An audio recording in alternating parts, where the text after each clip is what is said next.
Hi guys, how are you doing tonight? Hopefully everyone is doing okay. I am trying my StreamYard first time since like 2023, I think. Or yeah, somewhere around that. We haven't done this in a minute, but I upgraded a little bit and I have 6 platforms. And I still have my old Twitter account hooked up on here. But it's not working because it's not Twitter, it's X now. That's how long time ago that we actually used Twitter. And then, as a matter of fact, they actually have blocked me on Twitter. And I was able to unblock that account. So hopefully we are going to be able to stream to X because supposedly X is a pretty important platform now. I have a guest that I invited on my last, no, the 2 streams ago. I talked to him live. His name is Jonathan D. Barrows. I think I'm pronouncing it correctly. And I will have him here tomorrow live. And this is going to strictly be actually about Connecticut because I actually got really, really angry, extremely angry with Charlie's death, assassination, murder, however you want to call it, or hiding it. They're hiding it, So he's still alive, either dead or alive. But I did get angry that such a thing had to happen. The only good thing from all that is that we kind of all got, together, let's say, so to speak. But then now the division is still about what really is going on with his wife and what she's doing. So I don't know. I think the only good thing really coming out of it is that we got a lot of Democrats switching from the blue to red. Anyways, I just wanted to say hi to you guys. I can already see in my chat that I have some people here. I have Ed, I have Denise, I have Woda, I have Jay Jones. So welcome. Oops. Now like this okay, this platform has literally transformed, that we used to just would all the time meet up and like have guests, and we would talk about a lot of stuff, about some craziness and about stupid stuff and about important stuff. And now I'm just like, oh my gosh, like I totally forgot that uh, I am a little, and also X is giving me a problem. It says a premium account on X, Twitter, is required to create live broadcasts on their platform. Please upgrade to a premium subscription on X or stream to a different destination. Of course, they probably want your money, don't they? My goodness. So I hope you can hear me well. Do I have an echo? I'm in my spare bedroom. So my mom just literally left, and I kind of set this up here real quick because she was using my computer, TV, and all that. And I'm like, okay, I have everything here, so let's just do this here real quick. Bygone, hello.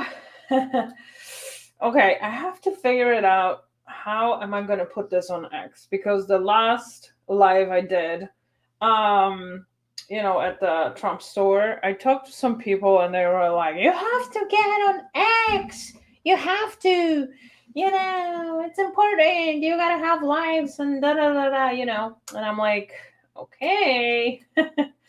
Patriot Roy, hello. Your sound is good. Okay, that's cool. So I should be streaming to Facebook now. Okay, let's see if my Facebook is working.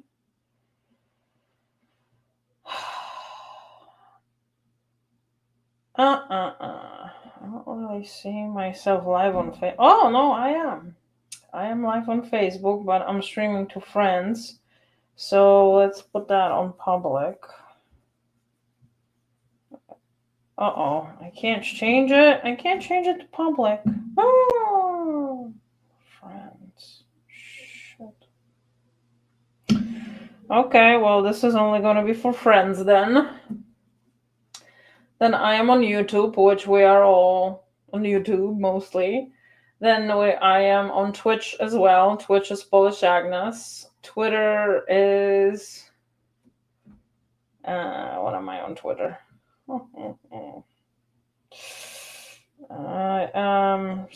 I think it's Agnes Browniatko, the same thing that I'd be on premium. What do I gotta do to be premium on here?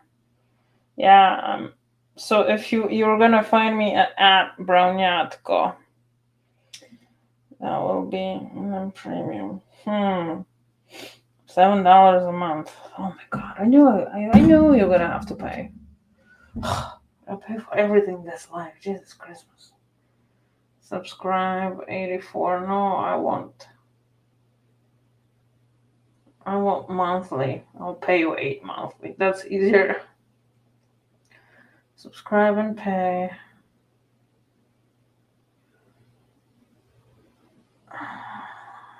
Don't you have PayPal?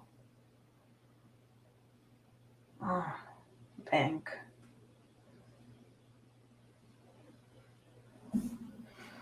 I don't have my wallet, but I want to set this up, so...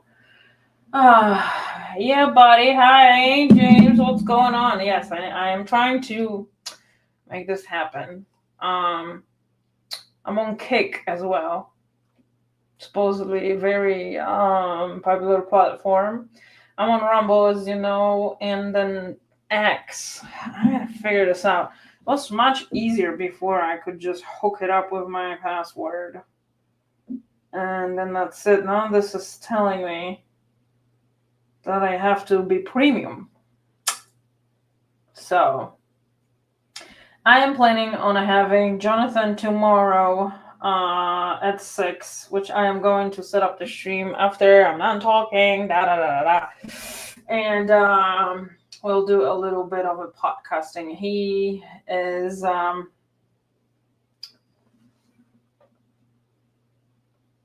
candidate for Congress District 5 for Connecticut. Currently, we have Johanna Hayes, and I did do a little research about her.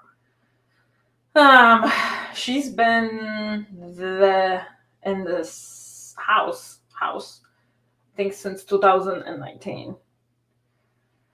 And to be honest with you, if I can use this camera and kind of help to flip Connecticut red, just like we flipped whole United States red, right? I think I had something to do with that. Right? Mm-hmm. Did I not help?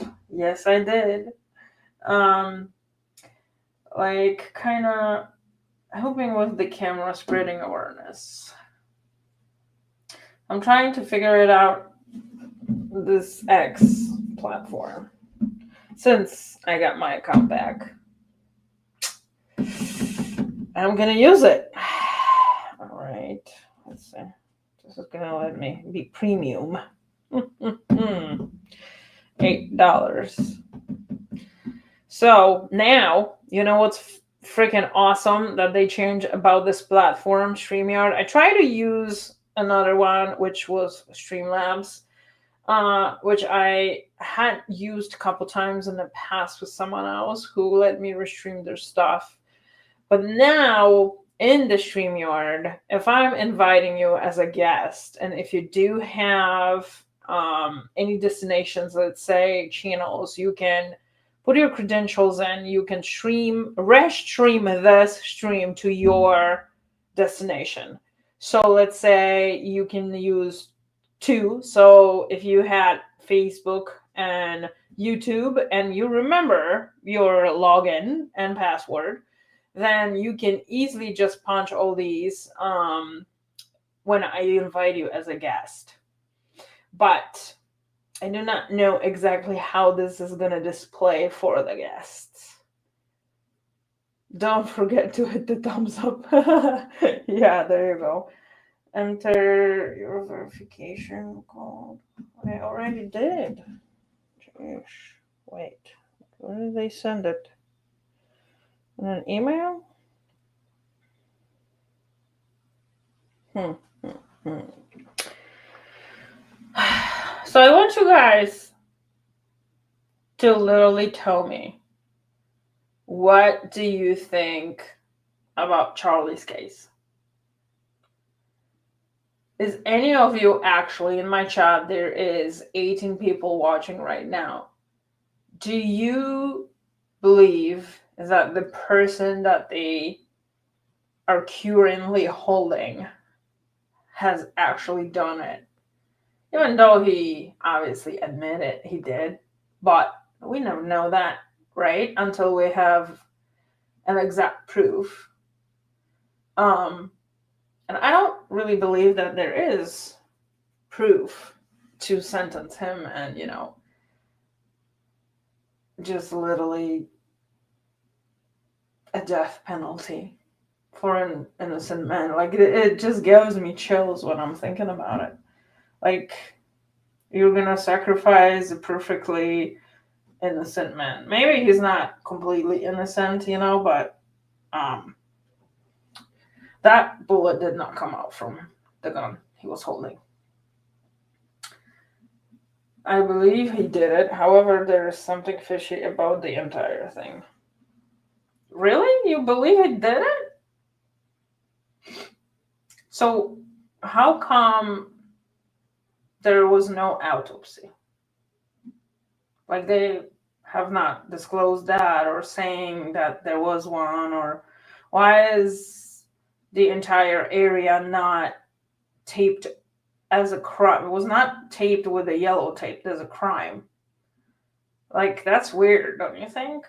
Like, it would be there for at least a week or 2 weeks, maybe. But it was not. So, connection. I gotta go get my wallet, people. And then they paved over it. Like, they literally paved over it. Why, though? Did he escaped in the, piping system and they just took a mannequin to the hospital?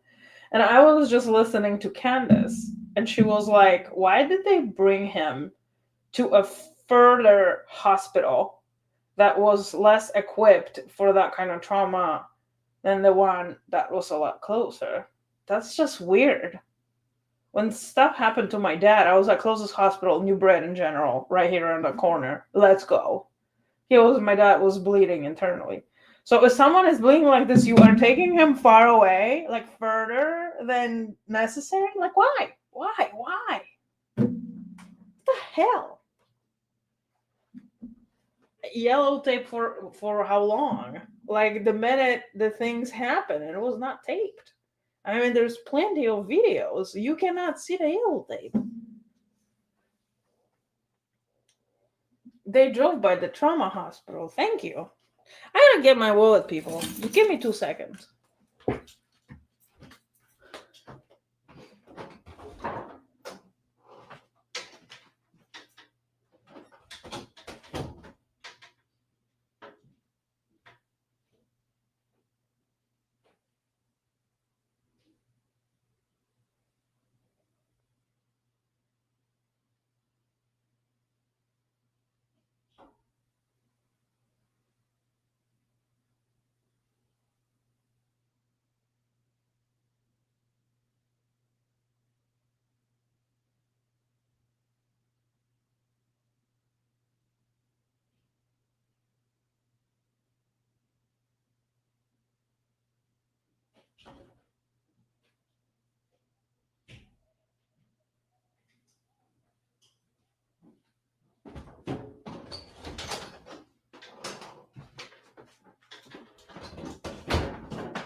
Okay, I'm back.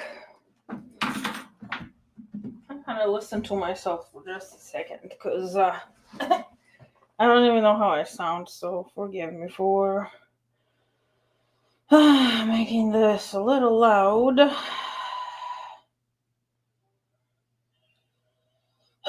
Making this a little loud.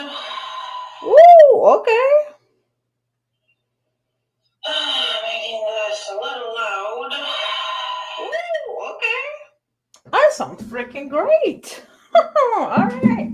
We can do this. We can do this. Okay. Where's my... All right, my card. I'm gonna try to purchase this stupid... It does not wanna... I sure want to exit. No, cancel. No, yeah, exit. It's not letting me. All right, I'm just gonna...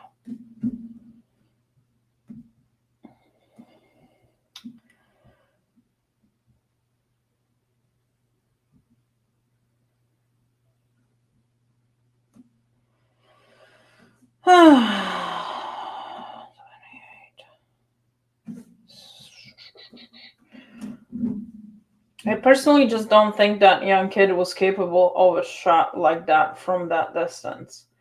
Why is everyone saying that there was no exit for this bullet? So if he got shot here, right? So I mean, like, did they find the bullet? Like, I mean, like, why is it so weird? Like, doesn't that your like gut feeling telling you that you are being lied to? Like, whenever sometimes you talk to a person, right? And you talk to them like one on one, and like they're telling you some story and whatever, and you just look at them and you're just like, I don't think that's what happened. Like, you know that they're like exaggerating the story, right? I mean, this is exactly how I feel. Like, I can spot someone lying, let's say 8 out of 10 times, whenever like in the situation and stuff like that. Like, I'm pretty good at, navigating in between like what's wrong, what's right, and, lying and telling the truth. And whenever someone, is trying to set you up, it just never works for any of my boyfriends. That does not work. But every other situation and a person, like, my gut feeling is usually freaking the greatest at telling me what's going on and which direction I should move, with whom I should move, who's like the one to be trusted. As of right now, this is just not adding up, and everyone is just acting weird. Weird.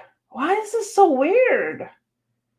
Why? Did you ever watch like this Tyler Robinson trial, let's say? The way how he was acting and the way how his body language was.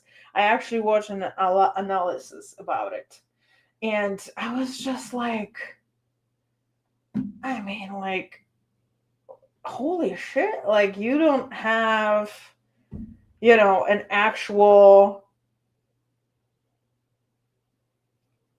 emotion, not like an actual one, because like his eyes, he was not moving or anything, but by his eyes you can just kind of, whenever a judge would say something, he would like move his eyes a certain way, or like, make a movement with his head, yes, kind of. And I'm just like, oh my gosh, like, and then on top of everything, right? You're a parent, right?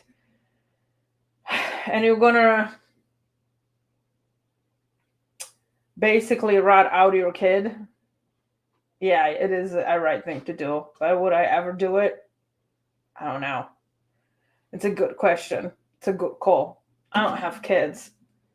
Obviously, I understand how it is, and you should always do a right thing, but would I do it? And then it's like, oh, he left from his work, and, he didn't take $1 million reward, and da da da. And I'm just like, what? What are you talking about? And then all the pictures of this family that you see, I don't know if you ever noticed, if you didn't go and look for all the pictures, with Tyler Robinson and his family, he's like always kind of on the side, you know? And it's just like, it's easy to fabricate those. So I don't know. I really, with the era of the AI and us always knowing and understanding that the government is always basically, or they would not hesitate to lie to us. I mean,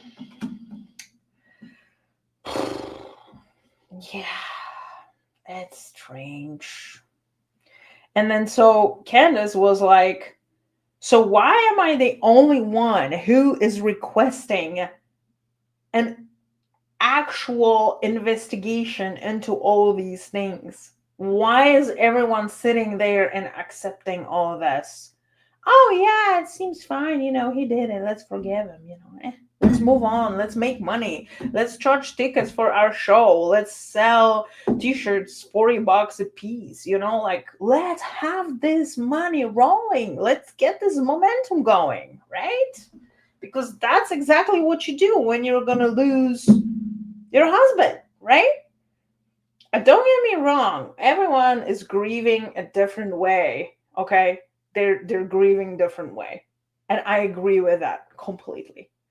But it is a little different when you lose your husband, okay, due to an illness, and let's say he's older. It's a little different. You've been prepared for that, right? It's a little different when you lose your husband when he is 31 years old. Okay? That's crazy. All right? It's devastating because you had your whole entire life with him in front of you. Okay? It's different when you lose him tragically. Okay? But it is completely different when you lose him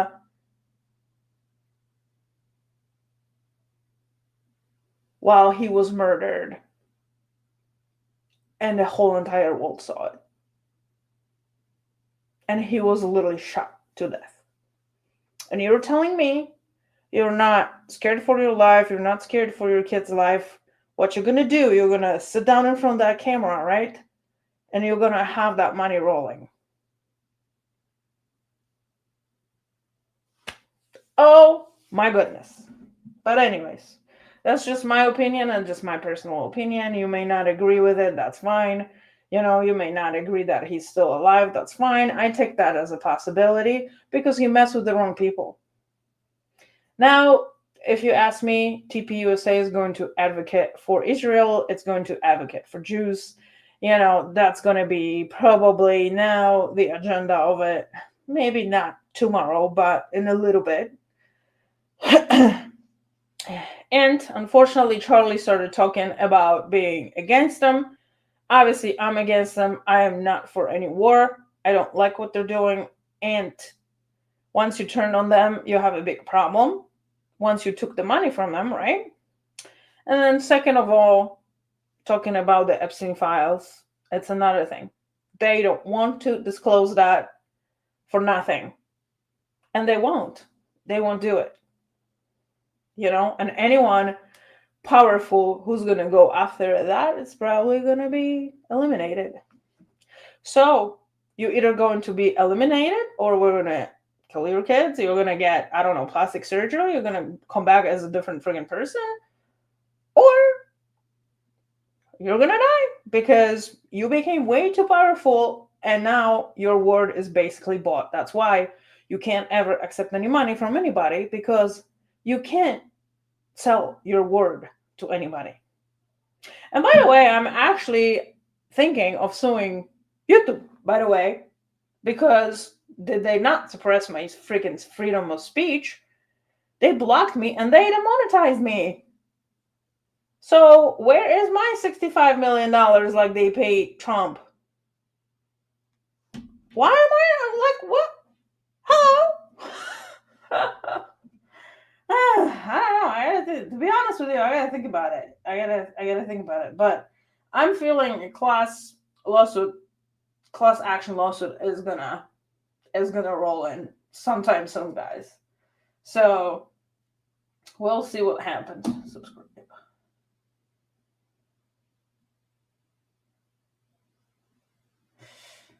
All right. Okay. So remember card? No. I guess I am X Premium now. Premium. I am Premium. Okay, so now what do? Take a quick tour. Get back to post. Use blah blah blah blah blah blah. Explore Premium Hub. Oh my goodness. Well, how do you go live on this?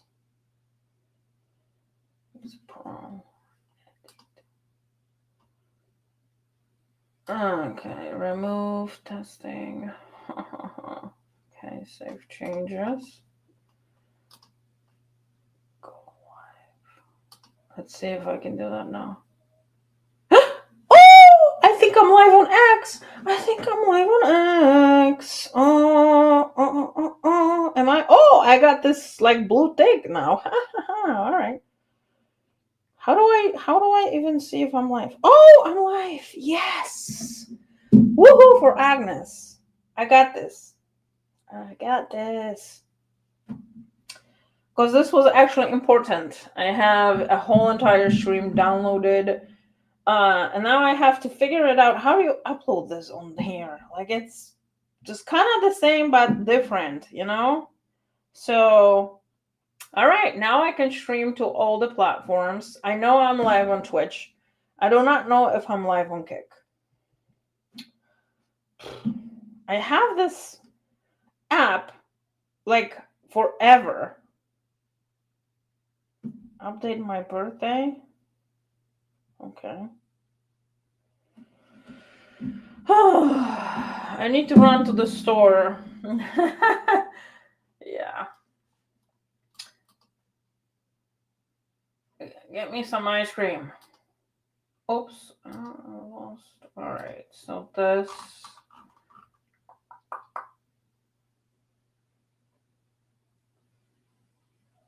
Okay. Media assets. Okay. This is logo. All right. Overlay QR code. Background sounds. Background music. Okay, let's see if share screening is working. Oh, all right. So this is Jonathan's website.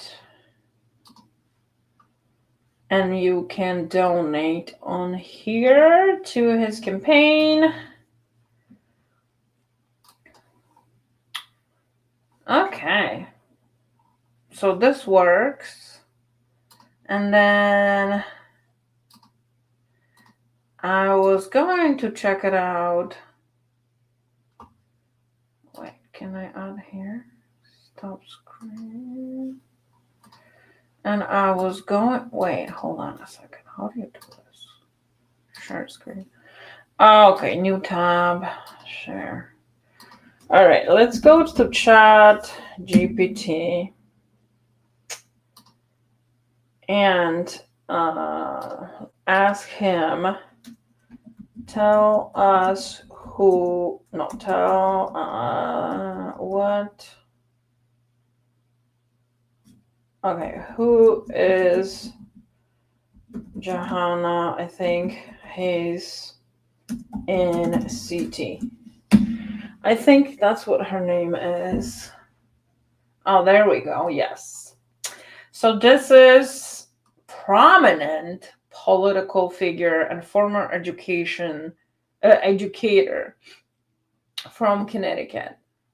Here's a summary of who she is and what she does. She was born in Waterbury, March 8, 1973, Connecticut. Political career and role. Okay. That's what we want. In November 2018, she was elected to the U.S. House of Representatives, representing Connecticut's 5th Congressional district. I do not know what 5th congressional district is. Copy.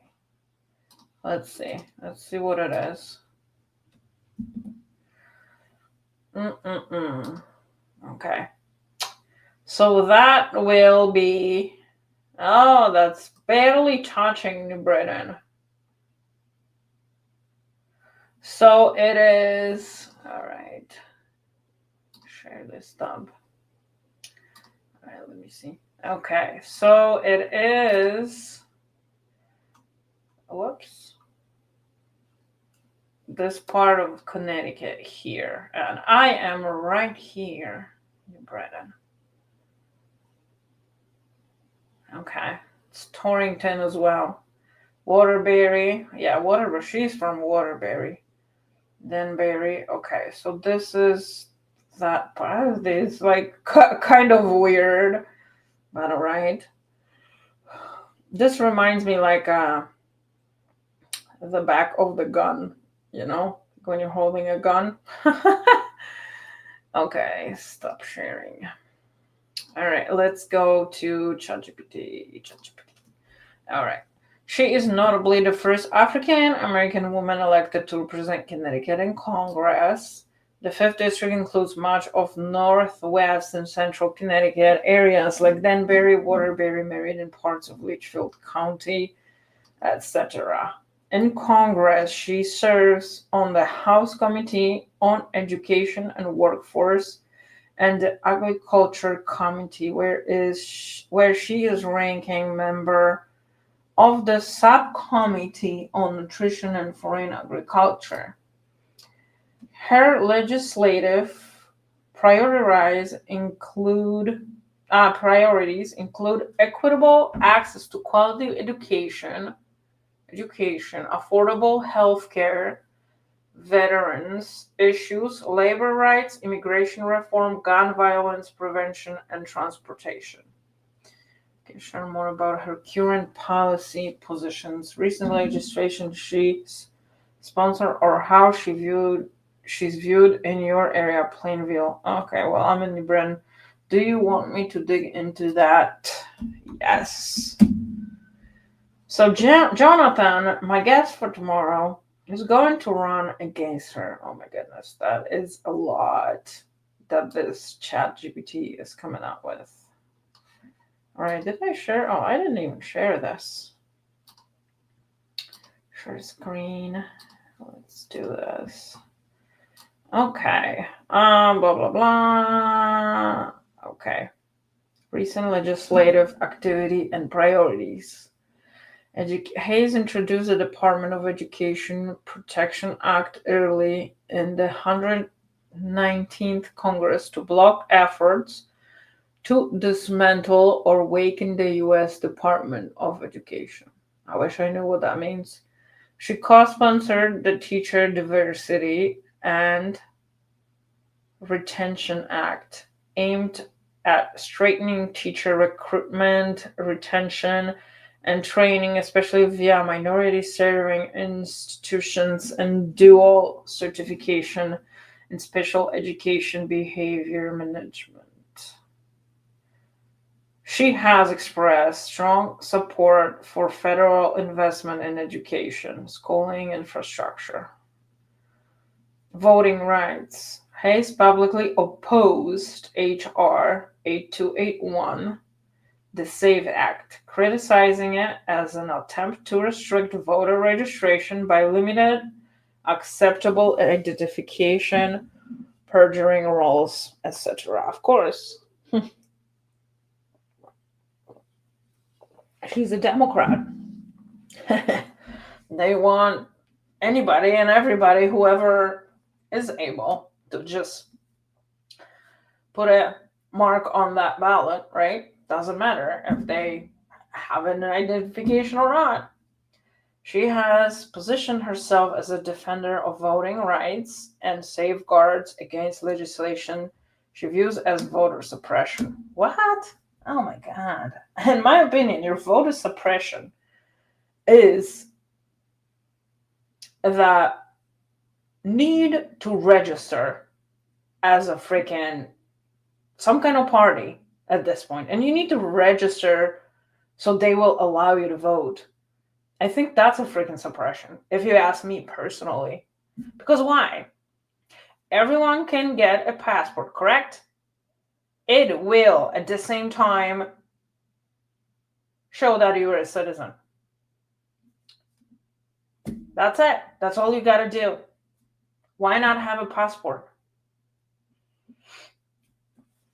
But now, they're going with this star on the driving license.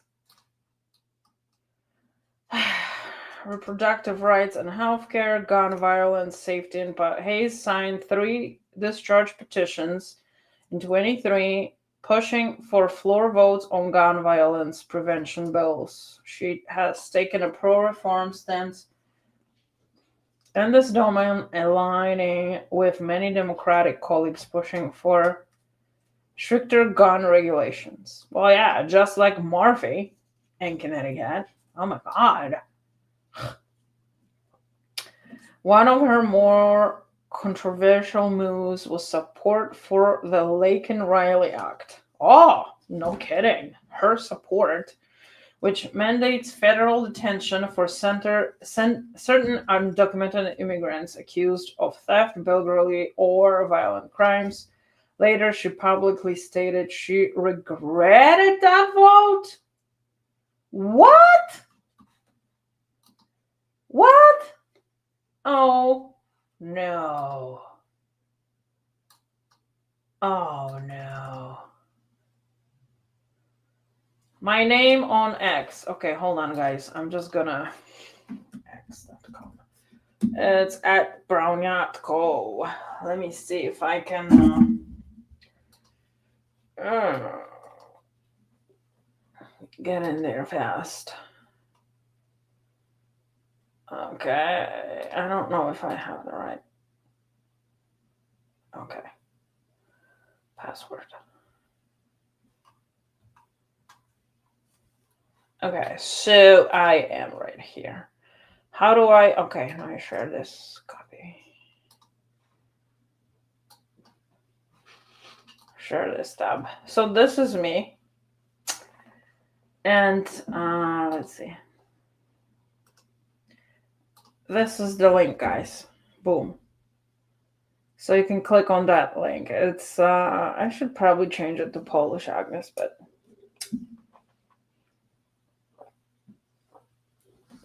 I don't know what I was thinking when I started.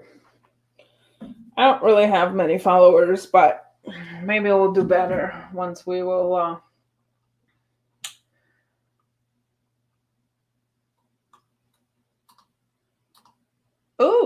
Oh, you can do that too?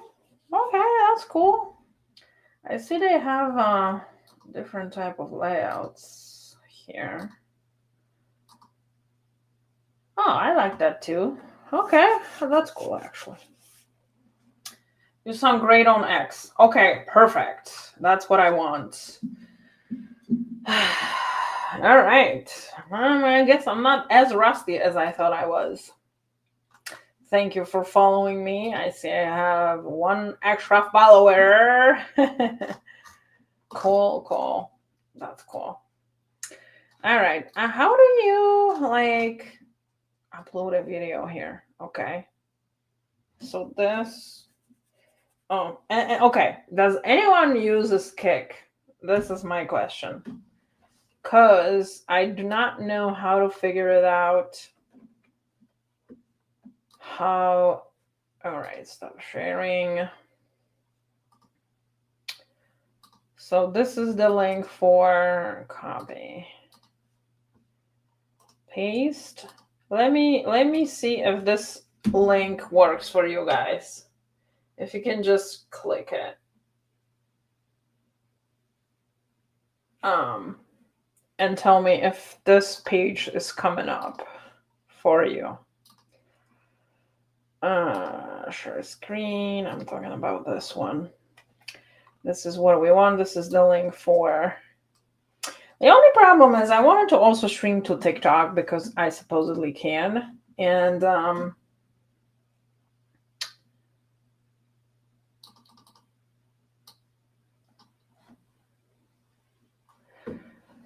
And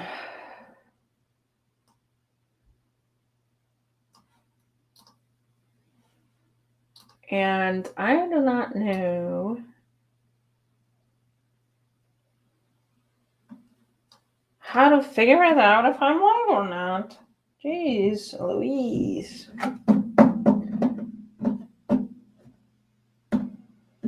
January. Oh, I got oh my gosh. On your birthday. It's not it's not January for sure. Although my 42nd birthday is coming up in December. My God, it's like, it's overwhelming to be that old. Okay. So,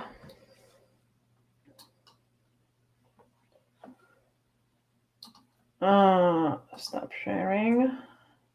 Okay. Here I am. I am, so this is Kick, supposedly. All right. Catch this. Okay. And now, I guess it only works. Yeah, I'm live. It's just texting. Sorry, Kimberly. I didn't text you. I'm just trying to figure out the platforms that I'm going to be streaming to tomorrow. So tomorrow is going to be an actual stream that will be kind of meaningful. And this is only testing. Testing. I have 6 platforms down now. I think I'm doing good.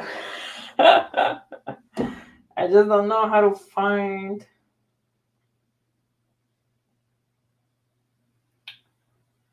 How do I find that I'm live here? I don't freaking know, guys.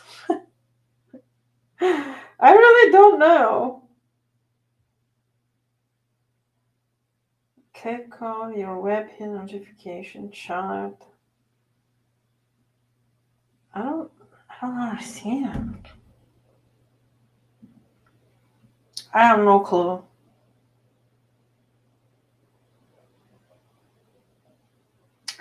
But you never know. Someone might want to actually watch it.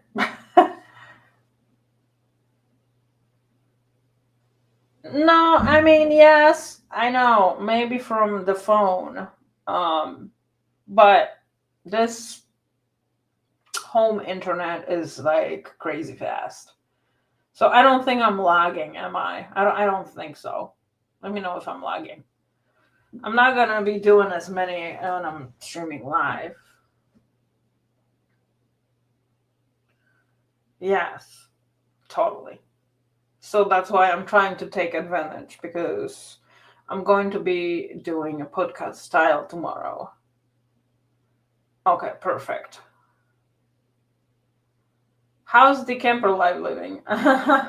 That's someone on Twitch. Well, thank you. I actually have put the camper into storage about a week ago on Sunday. So camping is done. Not lagging on X. Perfect. All right, that's cool. Because I did get a faster speed not too long time ago. I don't know, a few months ago for the same price. I do not know how this Wi-Fi is gonna really actually pick up faster speed, if it's even possible for this computer or not. But actually, we are doing pretty good right now, guys. I don't really see any problems. I figured it out. Facebook. But I don't know how to find myself on Kick, guys. I really, really, really don't know. Plus. Huh. Left. Let's see.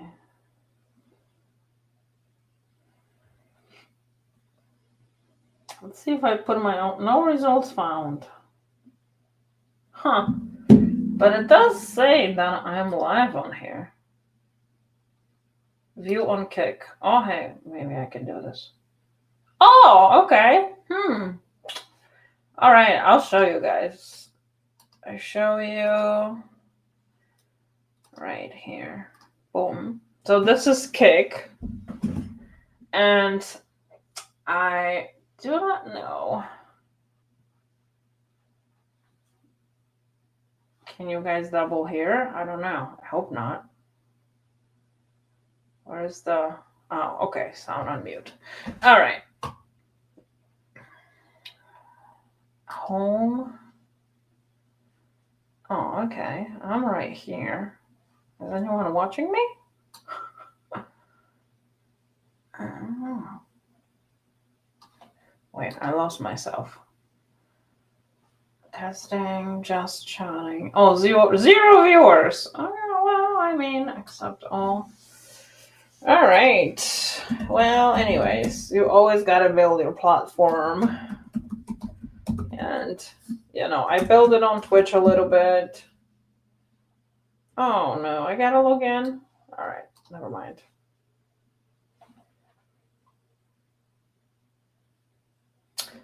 But we know we're live. We got our logo, we got our flag, everything looks good. Awesome.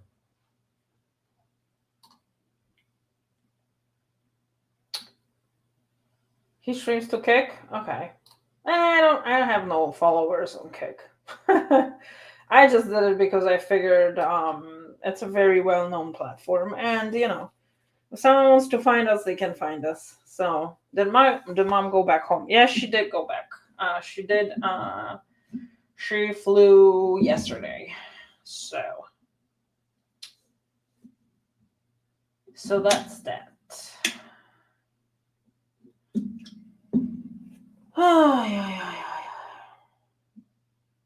Okay, let's see what is Facebook doing.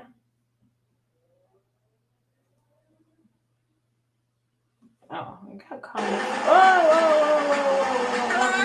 Shh. Do not want any sounds right now.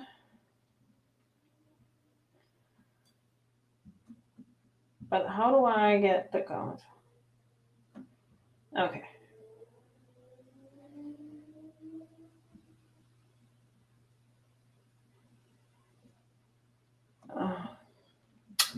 It's kind of hard to operate all this stuff, really, honestly. You should have someone who will operate it for you, and I'm just going to be like, I show up and talk. But we didn't get that far yet. We're not as big as TPUSA, We don't get billions of dollars donated to us. No one donates to Polish Agnes. Hi, Erin. How are you?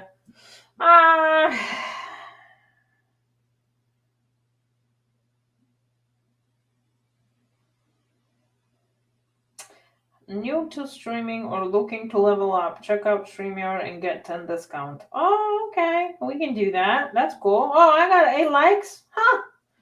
I got 8 likes on Facebook. Watching with you. All right, cool. Paul, Jason, DNA proof on the gun and bullets. Yeah, why do I not see the comments here? What are notes? Oh, you can put notes here? Wow. You know what I would love for them to also have here? Like the AI ChatGPT thing on the side. And that would actually help you a lot. Looks cool. People. Also. Oh, and they also put like the microphone thing and stuff like controllers on the side. Private chat with style. Okay. Brand colorway. Font. Oh, cool. Media assets. Hi, Beata. I'm saying hi to people on my Facebook right now because I just connected. Beata is my friend from Chicago, believe it or not. And that one time when I went with my parents, I actually met up, and she invited me to her home, and we went with my parents because we were visiting that one time. We also went to Michigan the sand dunes and Chicago and all, and she was one of the people uh, from my viewers that I actually met. It was great, It was great, great, great. I am looking to really do some stuff for Connecticut now, guys, because I thought now Trump got in and, I can relax and just kind of take care of my own life, my own goals, working out my way out from the debt, paying off my mortgage, maybe a little more than just the usual payments, being kind of a little bit, more successful in a way. Unfortunately, that's a fail because economy still sucks, man. It sucks. So I'm working and working and working, and it just doesn't seem like things are happening. So, what platform are you streaming on now? OBS, StreamYard. Yes, I am using StreamYard because I got really familiar with that when we were doing our streams back in the day when we were inviting guests and stuff. And I'm going to try doing more with inviting some people and having them come on and speaking about voting fraud and speaking about trying to register for voting because, there's a lot of discrepancies when it comes to voting and registration to vote. We're going to try to get people to register to vote, and just get out and vote because what happens when people get out and vote is that things change. And to be honest with you, if Connecticut flipped red, maybe I could just relax, and feel a little better with the laws that they're passing here, and maybe I don't have to really move out anywhere, which I have been talking about moving out from here for 4 years, and I never done it. I was really, really close this year. I was really looking extremely hard for a work from home job. It's a tough market, guys. Really, really tough market. I was not able to really get any jobs. I got some interviews, but I never got hired. Those are extremely low paying jobs, but if you are going somewhere else with the job and trying to establish yourself, no matter how much money you're making, as long as you're making something, it helps. But I just was never able to make it happen, and I quit because I got tired. I applied for easily over 1,000 jobs. Easily, guys, easily. I was applying for 30, 20, 10 jobs a day, and I did that for 3 months. So, that was a fail. I may come back to it. I don't know. Maybe I'll try again. If things are going to progress. And I mean, I am so upset with taxes, with real estate taxes. I'm so extremely upset about it. It's $4,000 out of everyone's pocket a year. And they just literally, oh, we got to do the assessment, blah, blah, blah. And Connecticut is one of the really most expensive states to live. Although your minimum wage is going to be nearly 16 now, I think. You cannot survive on $16 an hour. It's just not possible. Ned Tunes, thank you so much. You're letting me know from Rumble that I'm live and I am being heard loud and clear, and that's what counts. So, yeah, listen, if I can do something to change this world for the better, at least I think it's going to be better if the Republicans are going to take over. Why not do something? Why not try if I have the time and I have the means and, I can just get on here and talk my piece, and present some people that are maybe better for this world, then why not? My property taxes in Michigan here are over $6,000 a year. Yeah. So imagine you're paying, did you have an assessment like let's say 2-3 years ago, and the prices after COVID just freaking skyrocketed, and they basically made a fake realistic balloon with this freaking craziness that the properties went 100 or 200 or $300,000 up literally within like a year because of inflation and everything else. And people are absolutely freaking crazy, overpaying thousands of dollars for a lot of properties. Like, as of right now, I do not have the means. I don't to buy anything. I don't have the great credit. I don't think I have affordability. Um, because now the cheapest house here where I live in New Britain, which is a shitty town, is at least $350,000. A small chicken coop house. Okay, I'm talking about 1,200 square feet, and your taxes are $6,000, $5-6,000 on that. I mean, that's $3,500 a month. I make $4,000 a month. Okay, this is freaking, it's crazy. It's crazy.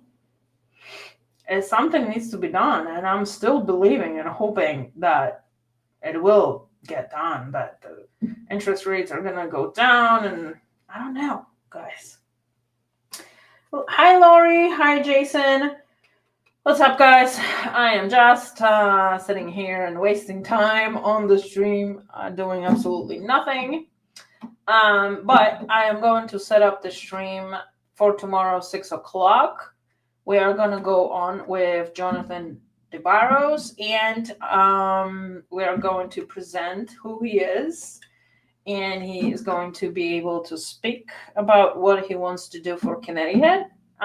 He's running for Congress. District 5 in Connecticut. So let me see exactly what towns there are.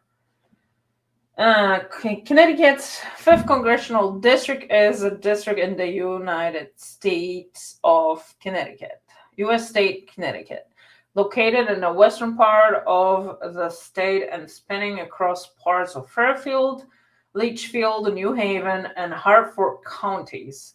The district runs from Meriden and New Britain in central Connecticut westward to Danbury and the surrounding Housatonic Valley, Farmington Valley, Upper Naugatuck River Valley, and the Litchfield Hills. The district also includes most of Waterbury. The district is currently represented by Democrat Jahana Hayes with a Cook partisan voting index rating of D3+. No idea what this means. It is the latest Democratic district in Connecticut, a state with an all-Democratic congressional, oh my goodness, English, delegation. Sheesh. So that's that. This is what we're going to be doing tomorrow. Oh, hey, sweets. On Rumble. Okay, so we're on Facebook, YouTube, Twitch, X, Rumble, and Kick. 6 platforms. We should see if that is going to help to get Jonathan to flip Connecticut red. I believe it's possible. For some reason, I don't know why, actually, I do believe that. But I think after the Charlie's death, I think there is a lot of people that woke up. It literally woke up. I think they woke up when Trump won. It was the first awakening. And the second one was just happened. So, yeah. I think if we are going to push this through and keep advocating to register to vote, we may have a chance, we may have a chance, as long as people are not going to send in the ballots, because we know the ballots are a problem. I'm sure career military generals love getting talked down to by a drunk Fox News host. Surely this won't backfire on the admin. I do not know what are you referring to, Rob. I'm kind of a little late on all the news. I don't really watch anything, you know. I'm just like, oh, Trump is in. Let's just, relax. Let him do the job, But I guess the job is not done. It's not gonna be done. The corruption is just through the roof. So, okay, we have a couple people checking in on live on Facebook and 26 here on YouTube and whatever else. I don't know if this is counting all together, all the platforms or not, but I didn't buy any ice cream, but I did buy a banana. I'll take a banana. I'll take a banana. Okay, guys. I don't know what else to really talk about. Unless someone wants to talk about something, you're gonna have to throw it in the comments. I'm gonna go get another soda because for some reason I'm super thirsty today. And if you do want to talk about something, let me know. And if not, I'm just gonna go and relax. It's like 8 o'clock. And I'm gonna set up the streams for tomorrow.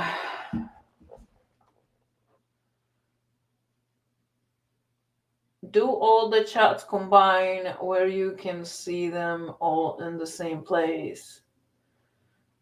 Oh, the bird channel. Yes, thank you. Jesus Christmas. Like, man, I would forget again. You asked me already so many times. I can't see, but it says I can also do this, guys, and then you can see the comments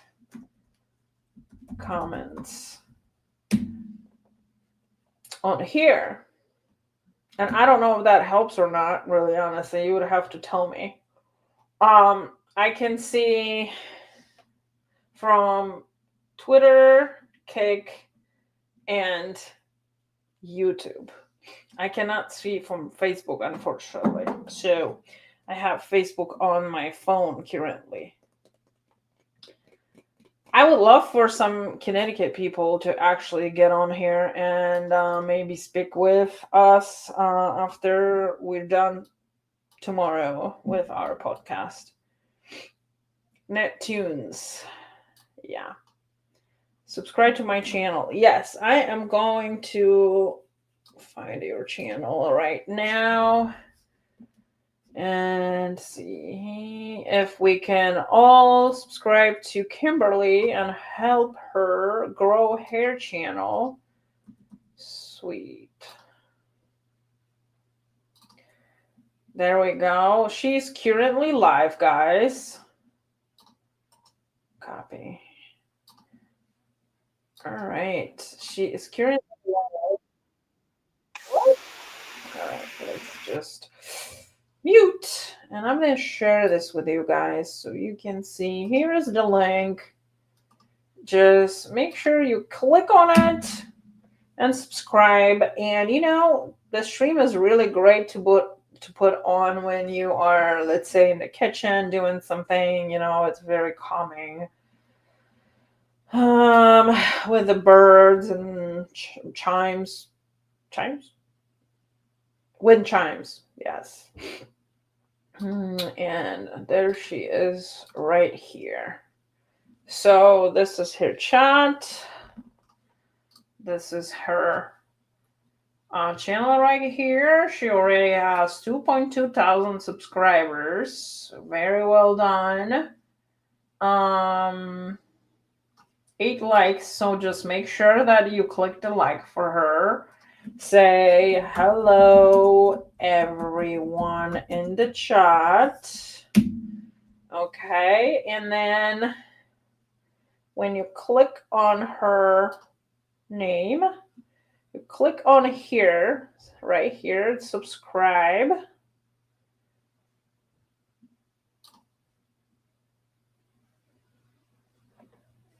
And here are her bird houses.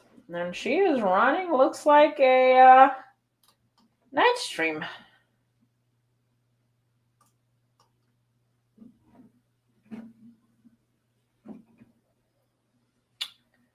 Yep. So she's running. Okay, I can. How do I put this on? Boom. There we go. She is running the night stream with her wind chimes. Is the chat helping on the side or not? I'm not quite sure if that helps or not. I gotta check it out how this looks like. Yes, Georgia Peach. She's got a really awesome stream. So please make sure that you go and subscribe. Give her some love from Polish Agnes because she always loves us in this channel a lot. So if you can go and subscribe, it doesn't hurt you. It helps her. And then if you hit the like, right, it will help to bring up the stream a little bit, higher up. Had to switch to YouTube to see the link.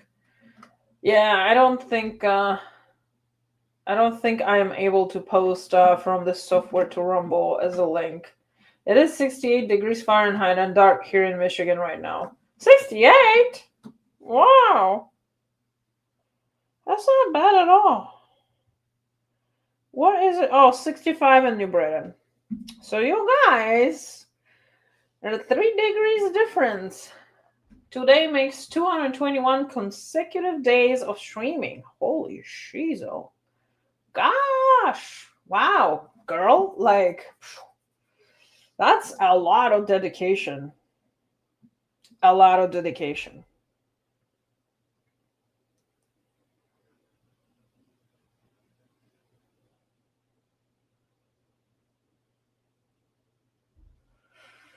I hope you're making some money, girl. Because she also have a memberships, guys. So you can, I think I am on one of the highest memberships for every month. She is monetized. So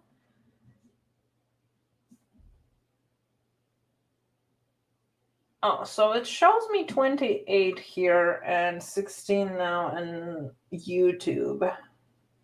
So there's gotta be some other people that are watching somewhere else. She pays attention to her chat. Yes, she does. I would definitely say that Kimberly is a chat queen and she always has everything under control. Not like me, Not like me. I don't know. I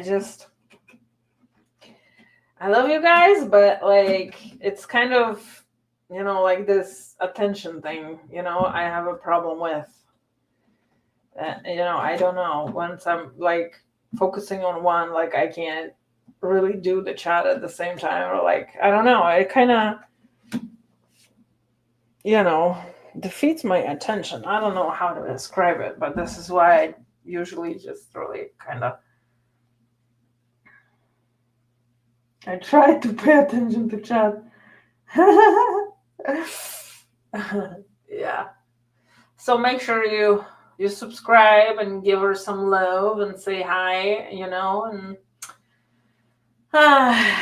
and if you can, share her stream as well, maybe on Facebook or maybe somewhere else, because we really do need.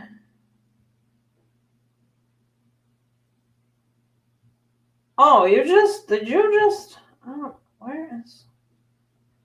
why am I not?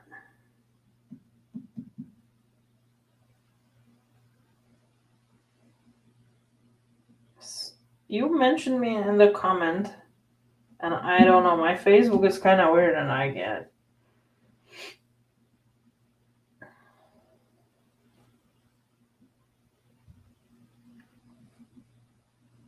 But your chat is the most important thing.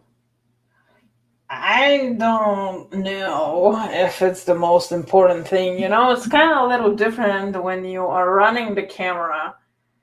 And I mostly run the camera just running around and doing things. And I don't know, it's hard for me to pay attention to the chat while stuff is going on. So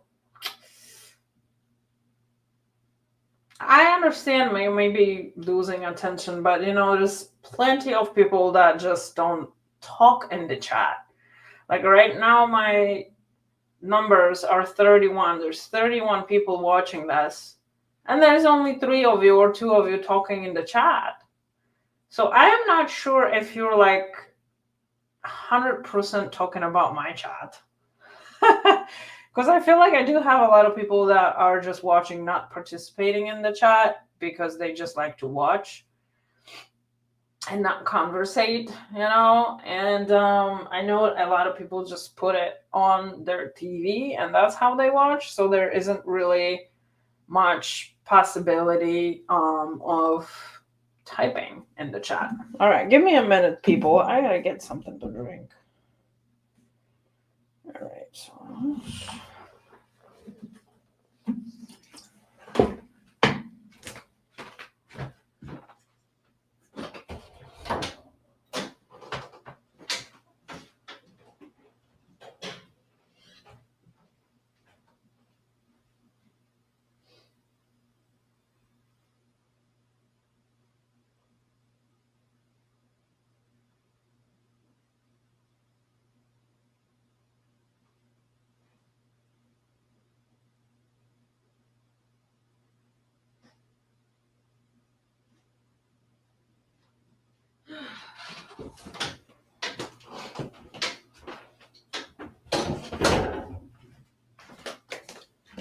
Okay, I'm back.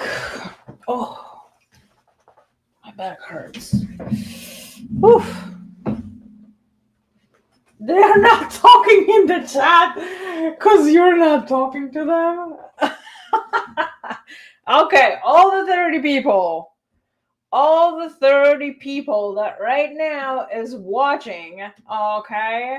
So that means, I have 12 people watching on X. I have 1 on Twitch, 1 on Facebook, and 13 on YouTube. All right. So if you are, because YouTube seems like a lot and X seems like a lot, why don't you all 12 people on both platforms put something in the chat? Just put hello.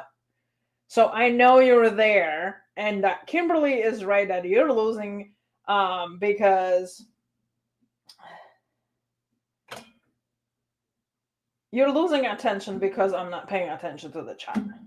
1. There's only 2 people talking in the chat now. All right, I'm gonna go on X and check this out.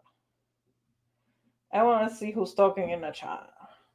How do you even put a comment on here? I don't even know. All right, so how do you put a comment on the freaking? I don't know. I don't know how to put a comment. I think you got a comment underneath. I don't know. So, Aaron Bennett, I'm here, just listening. Yeah, okay. Cactus Wrangler. Hey, how are ya? That's my YouTube people. There you go. Second person. All right, started 47 minutes ago. How do I get comments on here? I do not know.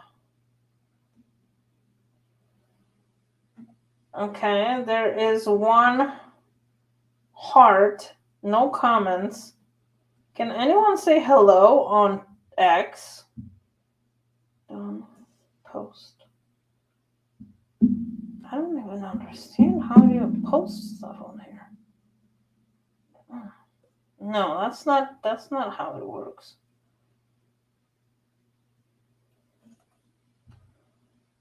Oh my god. This platform is strange. I don't understand how to comment on X on my own stream. We're talking on X. Where? How? Like, this is my X. I'm on the website, guys. Wait, hold on. Let me stop sharing this. So this is where am I right now on X, right? but usually a looker. Yes, thank you.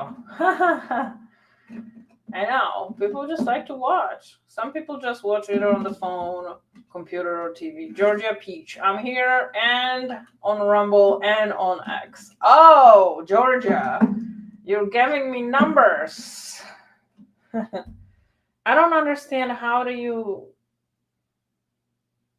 I don't see any I don't understand. How do you see comments on here?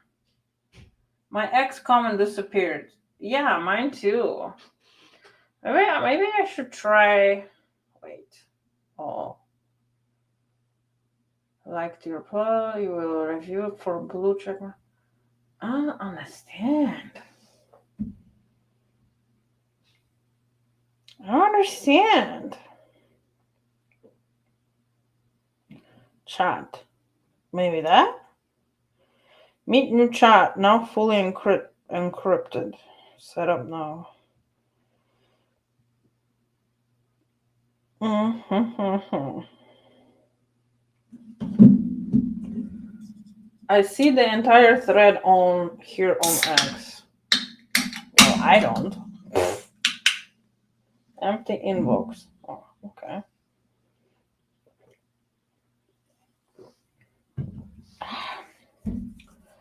I'm like, maybe I download the app. Are you on the app or are you on a computer? X. Because I'm looking this up on the phone. All right, so I go to myself.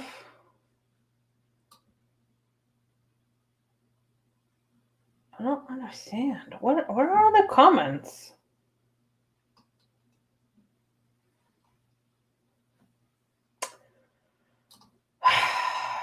All right, I'm gonna screen share this with you, people.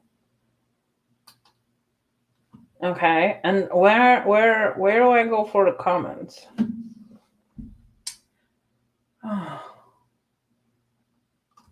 Because this is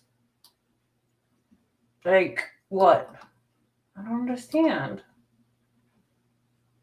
Oh, here's the chat. Oh, okay. Hello, but it's not showing on my phone.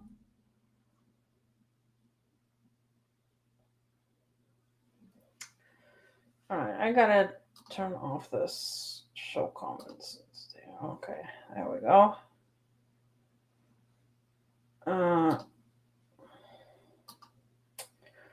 Okay, it's similar to YouTube.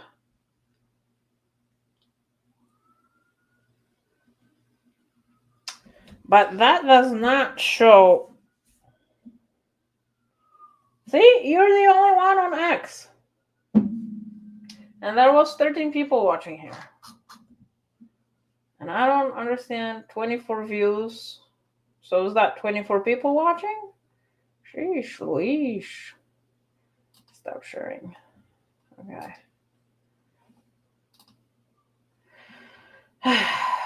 42. Holy shizzle. 25 on X. Wow. Okay, guys. Well, if I have you here already, I would like to invite you for tomorrow at 6 p.m. I am going to have a candidate for Congress, District 5 in Connecticut. He is going to run against Johanna Hayes, or hopefully he will replace her. And we are going to be able to talk to him and see what he's all about. We are going to ask whoever is in Connecticut. You guys can ask questions, come up if you want to talk on the platform. You're more than welcome to do that.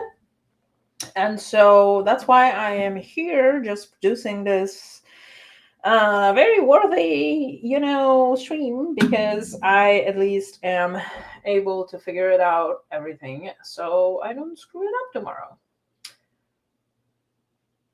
The chat come back on your phone? Okay. Well, I'm gonna be here on the computer tomorrow, so I can just basically easily look it up.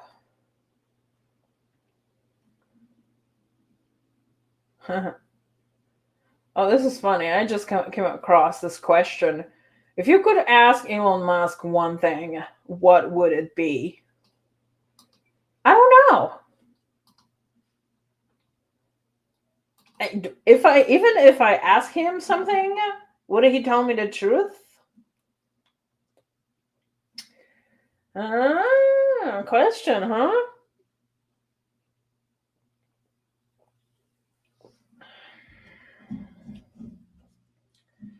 Info. Streamer, you'll need to make your streams public on Facebook.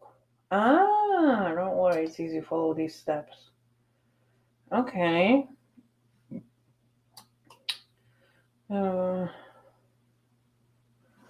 view and streamer business integrations. Oh my god, where? Go to your apps and websites page on Facebook and click viewer and edit.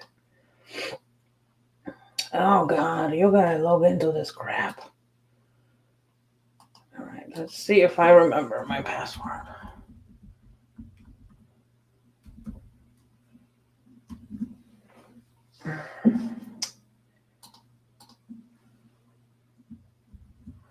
Okay, log in.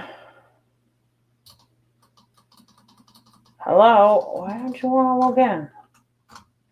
Okay. No, we're not gonna splash button. Oh my god. Oh, Jonathan is ready. Okay.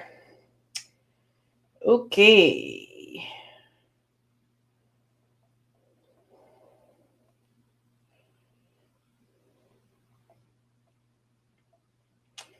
So let's invite Jonathan here for 1 second.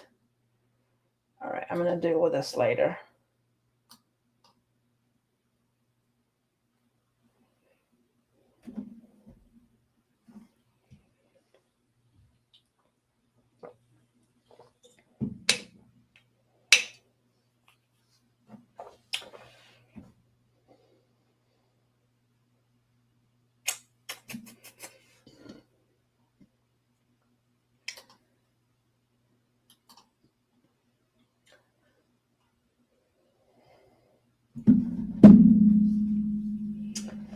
Da, da, da, da.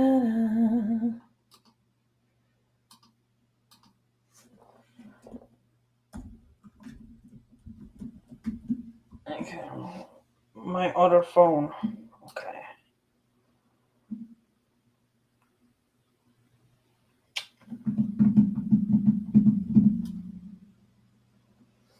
Okay.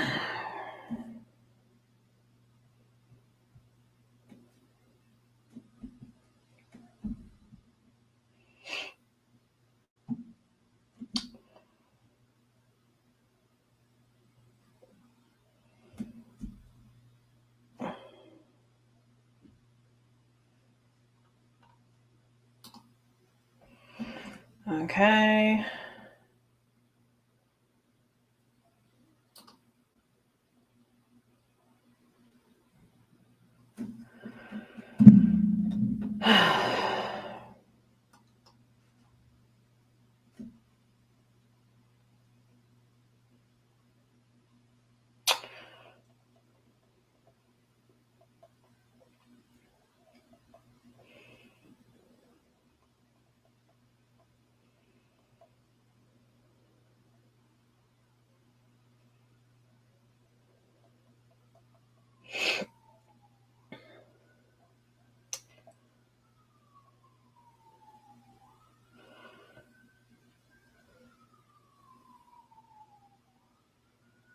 Okay, so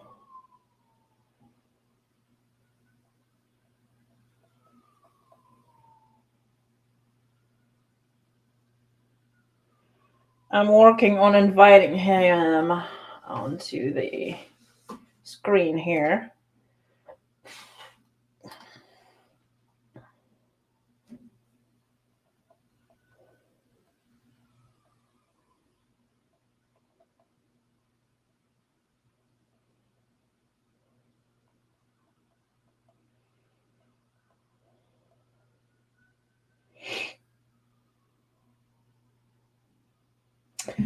And let's see if we can work this up. Dawn. Hi. How is this happening that I have 45 people watching right now? This is crazy. And actually, X is crazy. 26 people. All right.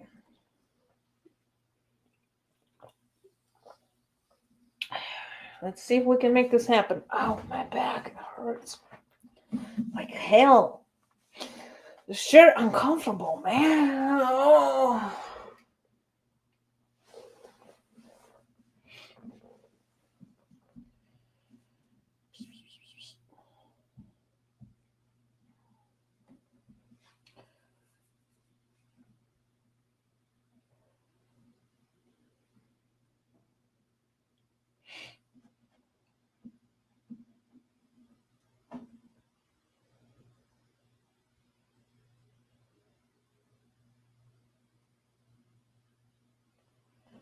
Blah, blah, blah, blah. All right, we're waiting on Jonathan. That's just a trial run, guys. I gotta do something about this background. I think I'm just gonna turn this around, maybe, and put a flag on here tomorrow.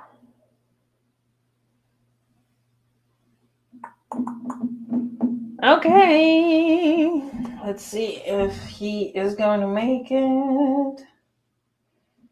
Oh, it's a little confusing when you are from the other side. Let's see if I can use it.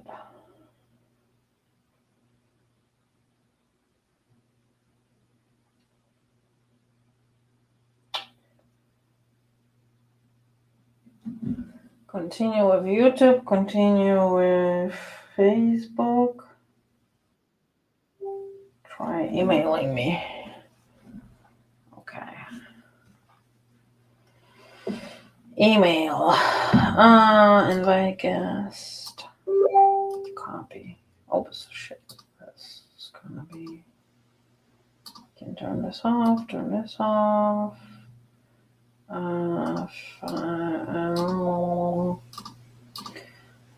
Facebook. Okay. Okay.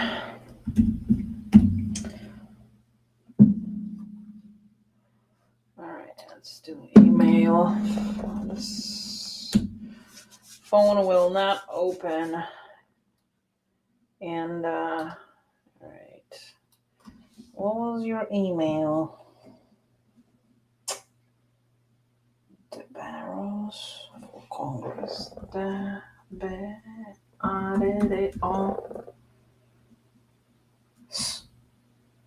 for Congress. Okay, Gmail. Okay. Link. Paste. Okay. All right. That should do. Okay. Sent.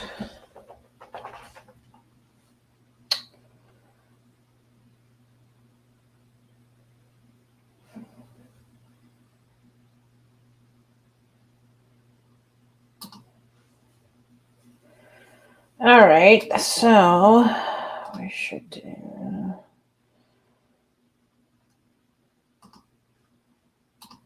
Okay. All right, guys. So we're waiting here for Jonathan to get here, so I can test it out. I've been already live for an hour and 30 minutes. This is like crazy, talking about absolutely nothing. Who's my public? Who's my notary public now? Viper Simulations and Gaming. Hello, hello. I don't think I ever seen you here, so welcome.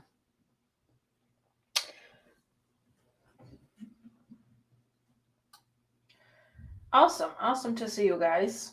Awesome to engaging with me. I'm super happy about that. What did I want to do? Oh, I wanted to. Okay, I literally just Closed Facebook, and I need to make it public for the comments to appear on my StreamYard. Go to your apps and websites. Okay. Oh. Rumble.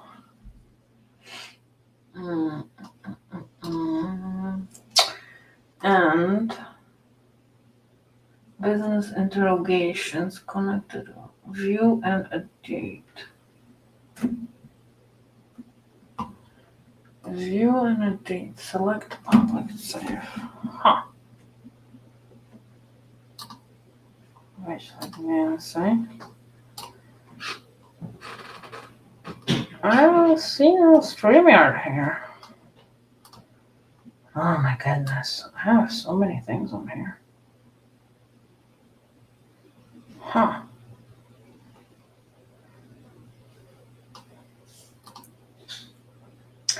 Viber. Gosh, StreamYard. Oh, he didn't get here yet. Still waiting. Problems probably with microphones and... Oh my god, where is StreamYard? I don't see it. My goodness. This is ridiculous here.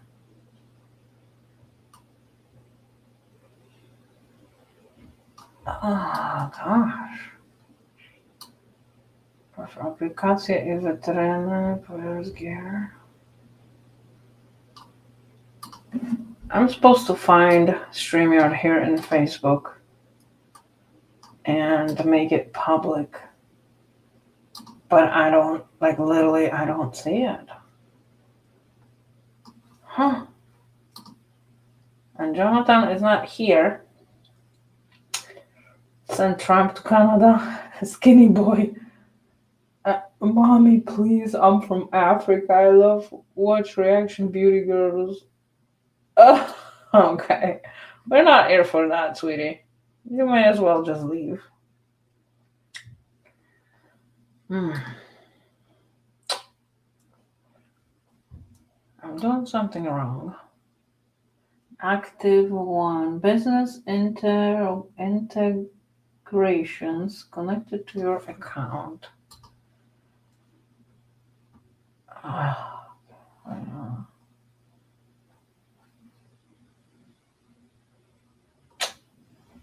do not see that. I don't see, oh my god, I don't see StreamYard. Under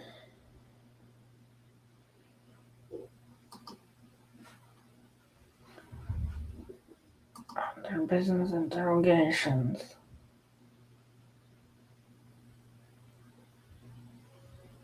Oh, okay. Wyświetl i edytuj. And kto może skorzystać z tej biznesowej? Oh, gotta do public. Save. Okay, I should be seeing...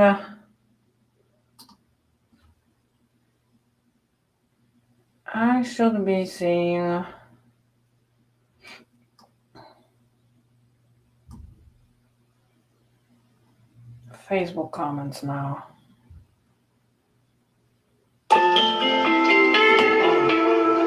This is my cat's insulin. I gotta go give... Oh! Alright. There's Jonathan. Hello! Hello. How you doing? Hi, I'm good. How are you? We are currently live. Sorry about that. That's okay. I was waiting. I know sometimes it's difficult with, microphone and all that. Yeah. So. Can you hear me all right? Yeah, I hear you good. Okay, I hear some kind of an echo. Do you have like any app open that has our stream on except the one that we're talking on or something like that? Let me make sure everything's closed out. Because there is usually a lag, and if there's anything open, it will create a little echo. Yeah, let me see.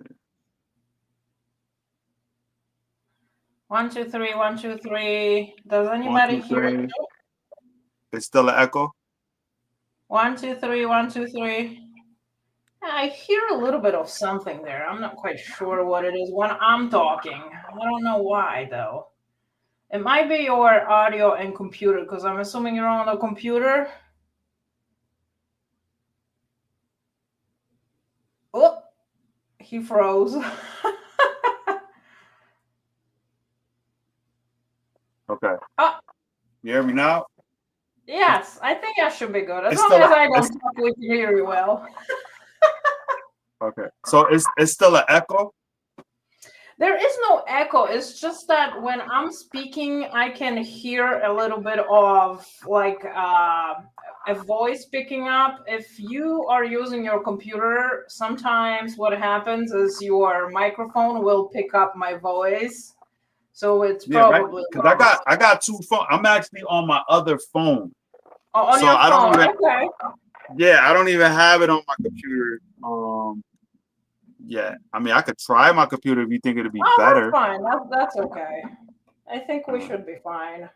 Because when you speak, we can absolutely hear you clear, so that's fine. All right, cool. Yeah, so that works. Well, for tomorrow, I was just telling everyone because I've been just sitting here and talking nonsense for like an hour and a half. Oh, we lost him. We lost him.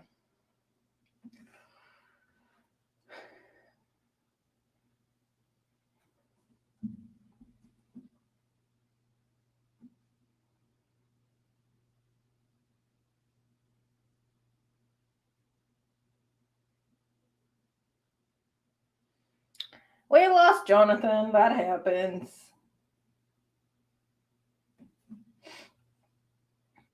Oh, there he is.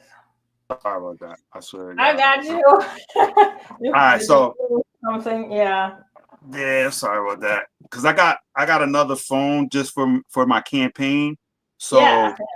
I got two phones, and the phone that I got, I didn't want to spend a lot of money on a phone just for the campaign to answer. Because I hand out my cards to a bunch of strangers. I don't want everybody to have my personal cell phone Oh number. yeah, absolutely. Like the number I gave you earlier, that's my personal phone for this one. Yeah. But I got on my website, I got another phone number. But I keep both phones on me. So anybody listening, if you call me or you text me, I still carry two phones. But one of them, I because I want to know who's calling me at what time, for what reason. So Yeah, if myself, absolutely. Yeah, I yeah, do the same thing, for the streaming. Like I always just gave people my other phone number that does not trace to my name. yeah, So, there's a lot of trolls out there, you'd be surprised. So, yeah, for sure, definitely. whenever you just run around with the camera and doing stuff, later on you don't want people really to kind of like know right away where you live, and stuff like that. Because especially I'm a girl, so like Yeah, that's a whole another thing, it's just a lot easier probably for girls to get in trouble, and be able to defend themselves. So yeah, yeah, that's what's needed basically. But yeah, cool, for I'm sure. glad you're here, and I have figured it out, the 6 platforms I told you about. So Okay. currently, I have 45 viewers that are watching this live, and I'm not even talking about anything specific, just like bullshit. Yeah. So, How you yeah. doing, viewers? To the 45 viewers, how you guys doing? Thank you for showing up, and sorry for the technical difficulties. And Agnes, I definitely appreciate you giving me the opportunity to speak to your viewers. So thank you. Yeah, absolutely. We're just gonna have to really make sure that we are hitting for Connecticut because as of right now, everyone who always tunes in, they are just all over the United States because of the nature of what I was doing before, trying to get Trump in this whole entire time. And then, when Trump got in, I was like, okay, I could just relax. But James is like, no, we cannot relax. You have to pick it up, And I'm like, well, all right, I guess I can start now advocating for Connecticut. And I was just telling everyone that I really do believe that we can flip Connecticut red. And to be honest, that would help my mental health, Yeah, all of our mental health. Our mental health and our bank accounts. Yes. Oh my gosh. I was also telling them how, Connecticut is extremely expensive. Even though our, minimum wage is basically, I think it's hitting now around 16. I haven't really checked in a while, but there is just absolutely no way you can live on $16 an hour. There's just no way. No. Nope. No, and owning a car even, making $16 an hour here in Connecticut is going to be a huge struggle. And I know it seems like $16 an hour for some people may seem a lot, because I think in South and North Carolina, they're still making minimum wage is $7.25. But also, how are you going to survive on $7.25? And I'm going to tell you a fun fact. $7.25 is less an hour than what they pay people minimum wage in Poland if you exchange the currency. So at one time I read an article about Poland that Americans from the states with a lower minimum wage, they are leaving United States to live in Poland because, basically they pay you more than here. Yeah. Well, that's not the case in Connecticut, but it became a really, really difficult state for many. And it became a lot more difficult financially for me, even though I do have 2 jobs, but I shouldn't really have 2 jobs to just survive, Yeah. And, the taxes right now, we need to do something to lower those. We really do. It's outrageous. And I don't even really know where this money is really going. They're stealing the money. I mean, this is it's a Ponzi scheme that they've been playing on the Connecticut taxpayers. And really, to be honest with you, I've been traveling all across the country and I've been speaking to Republicans, and everybody has the same story of a uniparty that's been going on in their state. Democrats and rhinos. For those of you who don't know the acronym, Republican in name only. Democrats pretending to be Republicans, actually. They've been working together, ripping off the taxpayers for decades. Probably way. I'm 47 years old. Probably way before I was born. Now, it's just to the point where it's so obvious that it's disgusting. And it's time to fight back and to free the Republican Party, because we live in a constitutional republic. We don't live in a democracy. When you start talking about you live in a democracy, democracy is majority rules. So if they can manipulate enough people to wake up one day and say, listen, there's no more freedom of speech, or there's no more Second Amendment, because the majority says so, that's what's going to happen. But that's not how the founding fathers established our republic here in America. The Constitution is the law, is the supreme law of the land. That means that no matter if you're in the minority group, your freedom of speech is protected regardless of who's in power, because even if the Democrats got a super majority, they still have to adhere to the constitutional republic, regardless of what. And that's why I say what I want and I do what I want, as long as I do it within the confines of the law, but not their law, the law of the United States of America. Because in Connecticut, they don't follow the Constitution. We're not in federal compliance. No. Oh my gosh, it's terrible what they're doing. Here. Religious exemption. Your religious freedom is protected by federal law, the United States Constitution. So for them to tell you that you're not protected and you have to get vaccinated, and your religion goes against you putting these foreign materials in your body, then you have every right to resist that, because that's called tyranny. It's tyranny. We live in a tyrannical government. A tyrannical government by A.J. Tong, William Tong, the Attorney General in our state, who's a maniac, and our two maniac United States senators, Chris Murphy and Dick Blumenthal. Yeah, these people are evil. They're communists. They're communists. We live in a communist state. The state of Connecticut is controlled by a bunch of radical left communists, and I'm fighting back, and I'm not ashamed to let it be known that on my campaign shirts it says the Barrels for Congress, defender of the Constitution state. Connecticut was nicknamed the Constitution state because we were one of the first colonies, because we're one of the first colonies in the United States, in the United States, in North America. We were one of the original 13 original colonies before 1776. But Connecticut was one of the first states in the colonies that created their own constitution. That's why we call it a Constitution state. The United States Constitution actually came from the Connecticut Constitution.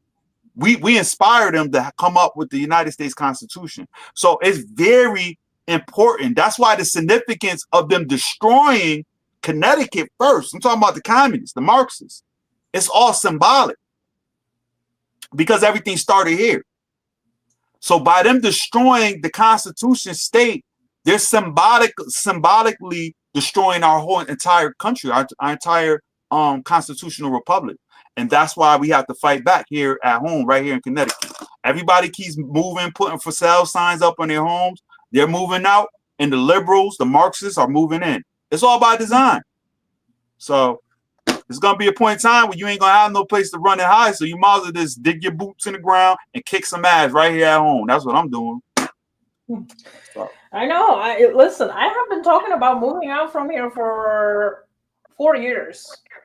Like 2021 was indication for me that this is turning like into a complete shit show. And you know, every single business and anything that I want to be doing, you know, is basically hit by Democrats and their laws. You know, there was a lot about landlords, which I am a landlord, you know, a lot about vaccinations, which I'm against, you know, and about guns, which, you know, Murphy is advocating for literally taking the guns completely out. You know, it's also a sanctuary state, you know, where they are against ICE, you know, working with ICE and stuff like that, which I know everyone at some point had some kind of a story of coming into this country, you know, and wanting to be here. And I'm one of the people as well. But I think the immigration at this point got completely out of control. And I understand maybe you are illegal here, but you are working hard. You're still paying taxes and stuff. That's why I'm a little upset with Trump that he did not make it to do an amnesty, you know, when he was the president last, before we had open borders. And, you know, we didn't do all this crazy deportations back then and actually keep the people that are contributing to this economy. I think they are beneficial. And I know that some of them are going to get removed, you know, but right now I am not happy with my state trying to suppress the fact that they are trying to take out bad people from this world, you know, because in the end, you know, if you're a parent, you know, basically what it is, your role is to protect your kids as a parent. And I know a lot of us, I don't have kids, but I do have those feelings inside of me that, you know, I want this world to be better. And I do advocate for a family. I would love for this country to pay more attention, with their taxes and with a lot of other things that has a lot to do with the family. And family, I mean man and a woman, right? Yeah. Because it's hard for just working families to make it happen and have kids. It's extremely hard. Daycares are not paid by the government, and I think they could make that happen for us. If I wanted to have a kid, it would be really beneficial for me if I could send a kid to a daycare for free. It would help tremendously. And I believe this state is so powerful and so rich that a lot of these things that I am talking about, could happen for the residents. And I mean, vaccination is big for me personally, and I know vaccinations are big for my viewers as well. We have no freedom absolutely at what we can, we can't. If you're not going to get vaccinated or you're not going to vaccinate your child, you're only being left with homeschooling, and so that's a big problem. And there's currently 72 vaccinations they are asking for your kid to basically have, and you can't really pick any of them, and it's really hard to find a doctor who is going to even see your kid, if you are not vaccinated, because they are bound by CDC. And if they're going to see you without you having a vaccinations, if the CDC is going to find out, they're going to lose their job and their license. So really, if you think about it, like you said, this, our license plates on the cars, they said constitutional state, like it's really hard to believe everything that you bring up, that this state has anything to do with constitution, like, oh my goodness. Yeah, definitely. And to be honest with you, if we go back to what you was talking about with Trump in his first term in office back in 2016, you got to also remember he had his hands tied behind his back, because once he lost the House, they kept blocking everything that he was trying to do. They would block him. So I believe that what Trump is trying to do now because we can't determine who came here 30 years ago versus who just came here 2 years ago or 3 years ago, right? So what Trump is doing is asking people to self-deport, right? Yeah. It's gonna hurt, but when you self-deport, what they're doing is, all right, if you've been here 30 years ago and you could prove you've been here for 30 years and you got property receipts, you got witness, like people that could vouch for you, write letters, I really don't think he's actually going to go through with deporting everybody. I just think that he needs to know. I think he needs to know who's who and who, because we got sleeper cells here. We don't know how many freaking communists, Islamic extremists, or whatever terrorists we got living amongst us that are just waiting for the call to be activated so they could destroy and harm fellow Americans. So we have to know exactly who's here, and we have to get people who are here to work. Like, it's not fair that we have people, and even before the illegals got here, right? You had all these freeloaders that been ripping people, living off the system. That's why I want to have a bridge to success. It's going to be called a bridge to success. And if somebody else has that name, I'll just change it to something else, but it's going to be the same thing essentially, which is that I want to have it so any type of federal funding that I come back to the 5th district with, that's going towards SNAP benefits, Section 8 housing, anybody that's on government assistance programs, I believe they should have to be enrolled in the job training program. That should be mandatory, and because it's not fair that you have people who are working every day. That's you, Lisa? Yeah, hi, honey. All right, I'll live. That's my wife, making sure it's her. So my whole thing is my whole thing is, all right, thank you.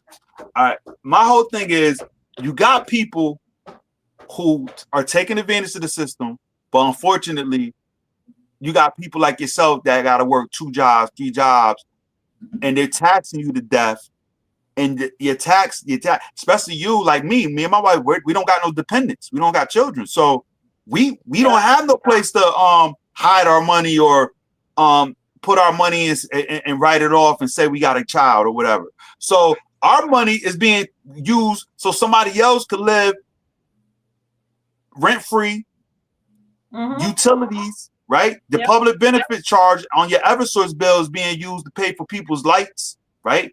I'm pretty sure people that don't got to pay a light bill, they don't even turn off their television. They just go to sleep with it on. They don't care. They don't got to pay for it, but we got to pay for it. I don't think that's fair. So I want to create a bridge to success, whereas that is going to be a mandatory requirement for people that are on government assistance, as long as they don't have no real physical limitations that's keeping them, from going to work. And even with them, they got to be evaluated to determine, why haven't you been working? I have a cousin that's legally blind in Georgia, and he goes to work every day. He got a job. So there's economic opportunities for people with all types of different, issues. We could find work for you. And I think that is going to be beneficial to the state, because if you could get more people back into the labor force that's been on government assistance, you got more people that's paying state and federal income tax. So now we could reduce the tax burden on everybody else, and that will attract more businesses and industries to come back to the state of Connecticut. But right now, keeping our state as a welfare state where everybody's coming in from all over the country to freeload off of the hard workers of Connecticut workers, you're never going to have nobody come here. You're going to scare away all the industry, all the companies and businesses. You're going to scare them away, because they can't afford to open up their doors to get ripped off by the state of Connecticut. So that's one of the main things I want to focus on, is getting people back to work. We all got to get back to work. And the more we all work, the better off we will all be. And the less we all got one of your jobs. If I reduce the taxes, you could quit one of your jobs. You could afford to freaking relax, go on a vacation, and enjoy your life, right? Enjoy the fruit of your labor. So the real estate taxes, DeSantis is now talking about eliminating real estate taxes completely, I know. And I'm just like, ooh, you are making your path to the presidential run. I feel that, because he wanted to try last time, but I think he was advised that he's not going to beat, our movement. And then next, depending on how really J.D. Vance is going to do all these 4 years, I think DeSantis is going to run. And with everything, if he is going to actually eliminate real estate taxes in Florida, imagine what is that going to mean? Everyone is going to want to get in there, and he's going to get a lot of younger people, but he'll get a lot of liberals, which he already did, which we have seen, this past election, because Florida was kind of 50-50, and I was like, holy shit, oh my God, they're going to lose it? My mom, my mother, and my brother, they both live in Florida. They live in Winter Garden. And my brother, he's a Trump supporter. My mom is not. She's unfortunately brainwashed. Wow. My mom is from a different generation. My mom's 86 years old. All she does is sit and watch television all day. And unfortunately, the news that she watches The View, she watches MSNBC, CNN. So she's brainwashed. But my brother, and my mother lives with my brother. Because she's retired. She's 86 years old. My brother had a massive house built, and because my brother's a retired correctional officer from the state of Connecticut. He relocated to Florida once he retired. And he has an in-law apartment for my mom. So when my mom sold her house, she relocated to Florida. But we haven't brought her back to where she needs to be, which is on the Republican side. But Mm-hmm. at least my brother is, my sisters, my brothers and my sisters are on our side, and I got a lot of cousins. A lot of people from the African American community, Hispanic community, are actually waking up to what's really going on, because for far too long we've been manipulated by the media into voting against our best interests. And unfortunately, in the state of Connecticut, you don't got a lot of people from the GOP going into these urban communities and educating people or even trying to reach them. It's like they just gave up. Like, but I'm like, if you give up on the cities, you're never gonna flip a district, because the way I don't care what district you in, if you don't penetrate the cities, you're not going to win. That's why the Democrats keep winning every election cycle, because they don't got nobody going into the hood. Even Trump, if you study Trump and you study his campaign, he did aggressive urban outreach. He went into the Bronx. Yes. Yeah. He went into Chicago. He went into Detroit. He went places, even in Miami. He went to Little Haiti. He went to Little Havana. He came to Connecticut. He didn't come to Connecticut last election cycle, because you got to remember, like Connecticut is lost. No, but this is why my campaign is so important, because I'm the only candidate that's running on a federal level that is unapologetically a Trump supporter. You got some people that are closet Trump supporters, but I'm full-fledged. I support Trump, and I know how to articulate and defend his policies and his administration. Like, you got all these candidates, a lot of Republican candidates, they shy away from me because they try to distance themselves from President Trump, because they know that the Democrats is going to use Trump against their campaign. My thing is, regardless if you want to support Trump publicly or not, if you're a Republican, the Democrats are going to use any type of thing, anything they could use against Trump, they're going to use it against you. So you might as well embrace Trump and understand his policies, so you could be able to defend him and his administration when it's time. Because just like January 6th, everybody was shying away from Trump, but it was all a setup. All the information is available. When Ted Cruz had the Senate hearings and he brought Ray Epps and he exposed the corruption of the FBI and how they set President Trump up, and how Mayor Bowser and Nancy Pelosi didn't want to take the 10,000 National Guard troops that Donald Trump offered 3 days prior. It was all a setup, and now all that information is starting to come out now. But you still got Republicans in Connecticut terrified of saying they support Trump. So I'm gonna kick ass and I'm gonna win this seat, and I'm gonna win it as a MAGA Republican. And I'm telling you, I do it well. When I go into the hood during No King's Day, when they told everybody don't wear their Trump hat, you know how many Republicans at events whisper in my ear when I got my Trump hat and they said nice hat? It's like, bro, wear your hat. If you think my hat is nice, like right now I got my Turning Point USA hat, right? In support of Charlie Kirk. I go everywhere. I'm either wearing this, or I'm wearing my MAGA hat, or whatever. Regardless of what, everybody knows where I stand. My Facebook profile says it all. I got my MAGA hat on it. You know what I'm saying? Mm-hmm. So I don't hide that I'm a Trump supporter. I'm not ashamed of being a Trump supporter. President Trump, actually, even before he got into politics, back in the 80s, he used to donate money to the NAACP, the Urban League. When Jesse Jackson was running for president, he endorsed Jesse Jackson and actually gave him $1 million to start his Rainbow Push Coalition.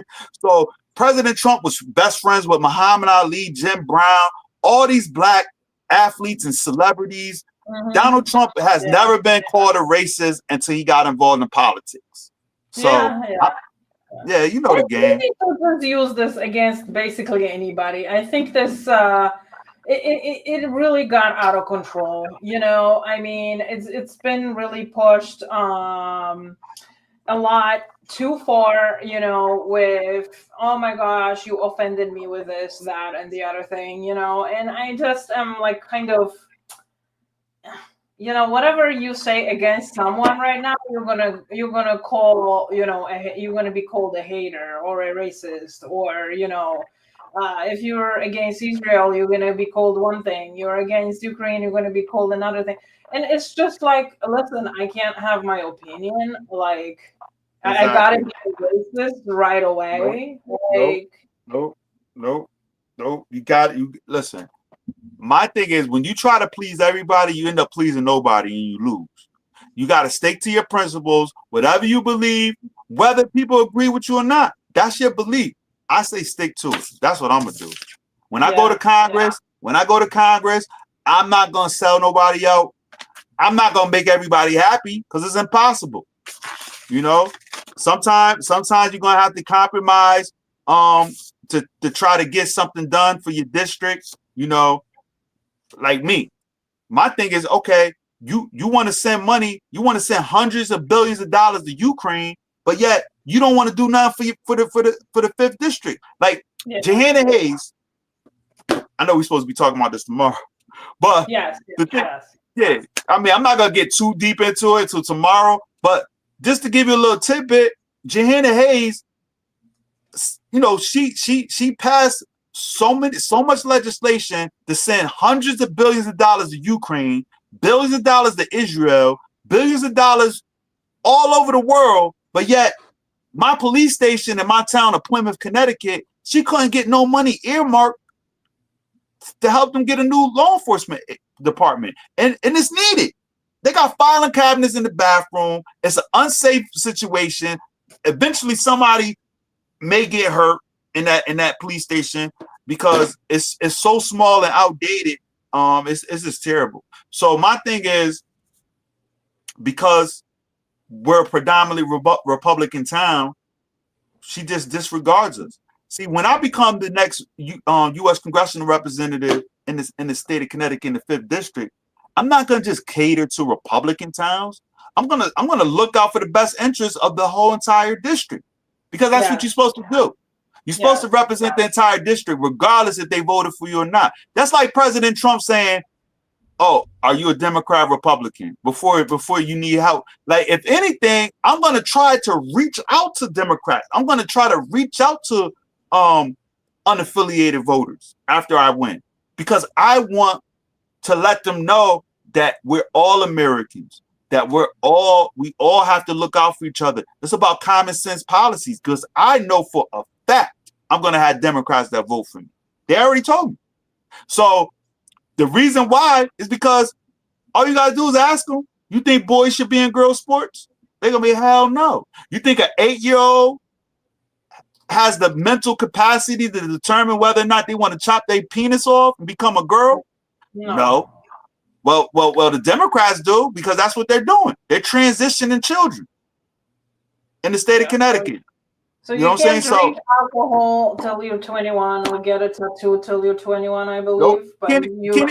Can't get a tattoo. Nope. Right? Nope. Can't get a tattoo till you're 18.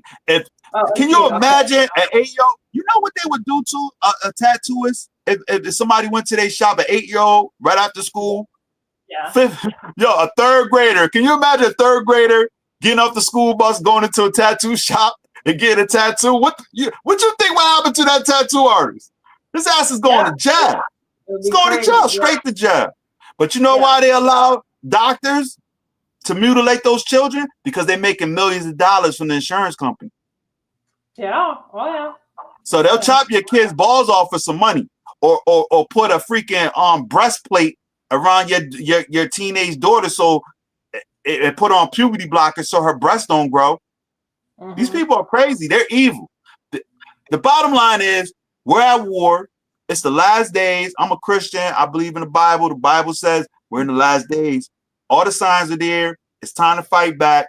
And I'm leading the pack. Connecticut, I'm kicking ass, because I'm going after the rhinos and the Democrats, because they coming after me. Yeah. So if y'all want to rumble, we're gonna rumble. We're gonna rumble wherever it's gonna take. You already killed Charlie Kirk. You tried to kill Trump last year. You killed Charlie Kirk this year, because you're trying to send a message to people like myself to shut up. I'm not gonna shut up, and I'm not suicidal. You put John Flynn in the psych ward. Yeah. I'm not crazy. You know what I'm saying? So all that, everything they've been doing, they killed Elizabeth Weinstein, and somebody killed her. I know damn well she ain't kill herself in that hotel in Danbury. So all you crooks, all you cowards hiding behind the shadows, and you trying to scare everybody up so everybody is shut up so you could get back to your dirty business. It's not gonna happen. So, like I tell everybody, everybody, I'm not shutting my mouth. So whatever y'all want to do, come and try to do it. Because you can't kill everybody. You can't kill us all. When we all stand up, when they killed Charlie Kirk and everybody around the world said we all Charlie Kirk now. Yes. I mean that shit. Like we all Charlie Kirk now. So how you gonna kill all of us? You can't kill us all. No. I'm not gonna shut up. Because as soon as you try to do something to me, as soon as you do something to me, we all gonna listen. Everybody's gonna know that it was you guys. And then all you're gonna do is just make more. We're gonna keep multiplying. Every time you try to knock one of us off, 5, 10 more of us gonna come. Yeah. So I'm not backing down. Yes, we definitely have to try to change something, to make ourselves, make our life around us better, because the easiest way is just to quit everything and just move, because everyone says, oh, you don't like it here, you can go. And for a really long time, I really did not like America, and it bothered me a lot. And whenever I heard, if you don't like it here, you can go. And if this time around Democrats would have got in, I don't know if I could live in another 4 years of misery like I was living. Oh, no. Listen, I'm going to tell you like this. I'm going to tell you this part right here. Me and my wife, before Trump won, we flew to Texas. Yeah. We flew to Texas and we looked at 15 properties. Yeah. We met with the realtors, everything. I was moved. If Kamala Harris would have won, there's no way I was going to stay in Connecticut. As bad as Connecticut is, because I could not do what I'm doing right now with a Democrat controlled Justice Department. Yeah. All the shit I'm talking right now, I'm going around Connecticut talking shit. They would have been sent the FBI to come get me. So I'm doing this because I got Kash Patel in the FBI. I got Trump in the White House. Am I still in danger? Of course I am. I got Attorney General William Tong. He's the state attorney. He could send the state police to my house. I got the freaking Chris Murphy. But you know what? When I flew to Vegas and talked to Mike Davis and Trump's team and General Flynn and all them, I let them know I'm going to war with these people. So if something happened to me right now, they coming. Mm-hmm. If I get killed, first of all, I'm an active United States congressional candidate. If something happens to me, best believe the Justice Department is coming to Connecticut to investigate. Mm-hmm. So, listen. Oh, don't worry. I'll be your Candace Owen too, Yeah. So, we're gonna fight. I'll be investigating, Yeah. Especially if my God says, like, something is wrong here. Yeah. Listen, man. Listen, my brakes are fine. Like Carrie Lake said, listen, my brakes are fine. I'm not suicidal. Me and my wife, we don't argue. We good. We argue like everybody else, but it ain't to that. So ain't gonna be no murder. Ain't gonna be no murder suicide in my house. Yeah. Right, if something happened to me, it was Black Rock, George Soros. Somebody sent somebody here to get me, like they got Charlie Kirk. Listen. Yeah, I know. But I'm not afraid of him. This could actually help us, I mean, as much as this is really upsetting what happened and it makes me angry, but to be honest, now I think the Republican Party is going to gain a lot of traction, after this. Yes. So I think we can maybe try rolling with the punches at this point, and try to, just talk to people and, see how they are and if they're able to switch their political views, I mean, in the end, I think the whole entire government is corrupted, no matter what side of the government you're looking at, It's just that you got to pick better whoever is going to let you live this life sort of affordable, I would say, and sort of with some kind of rights that you can feel good about yourself, you know? And Yeah, it seemed exactly. like, yeah, it seemed like mine and yours views, you know, on live are very similar. And I do believe we do have a lot of people in Connecticut who think like me and you. Because Yeah, just look at the 2,000 people in Cadillac Ranch for Charlie. Look at yeah, another 500, I think it was in Glastonbury. And I do yeah, not really know any other events. I know there was more events that were happening for him. yeah. Yep. So a lot of the people came to those vigils and, you know, memorials or whatever you want to call them, prayers. And it just shows that this state actually does have a potential just because we saw with these events that people are here that do think like us. Listen, there's only one reason why we haven't won any federal elections, and the reason is because they didn't want to win.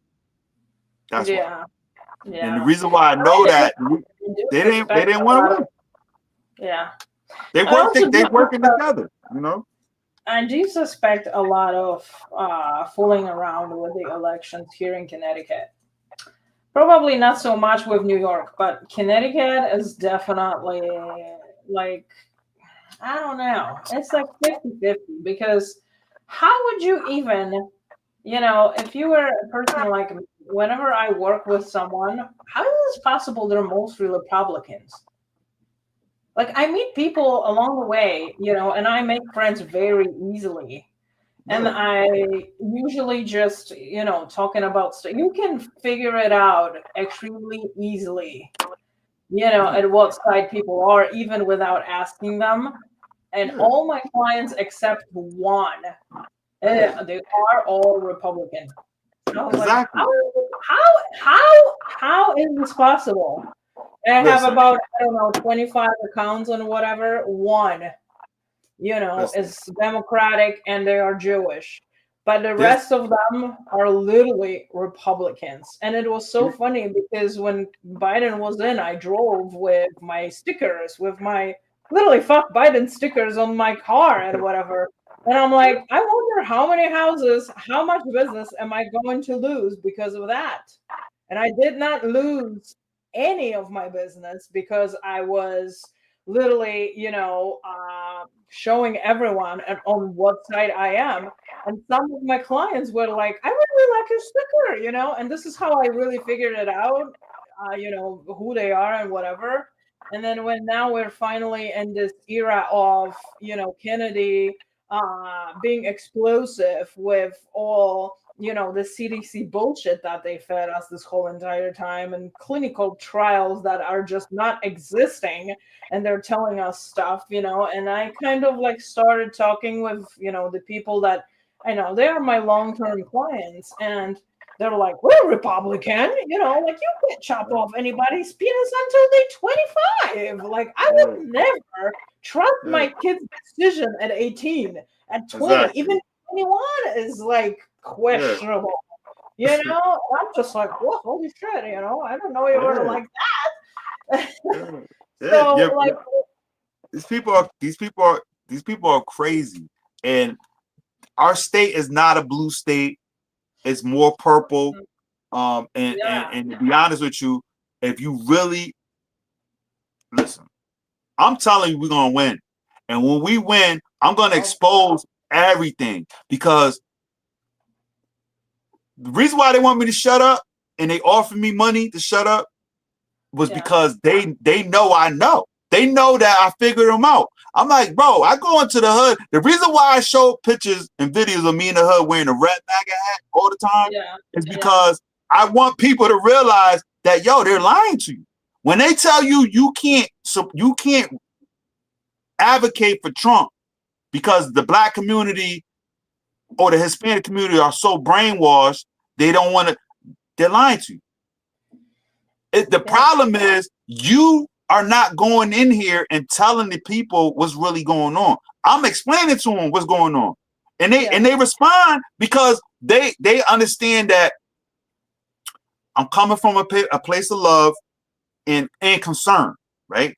Because I'm like, yo, you know they got child pornography books in the elementary school libraries. Do you know that? Do you know they're teaching kids how to give blowjobs and all this other crazy stuff in the school? They're like, hell no. I'm like, yeah. And then I showed them Annie Daphne, her our state rep, letting where she exposed the books, where she's reading them on the house floor, and she's like, and they're like, shut up, Annie, shut up.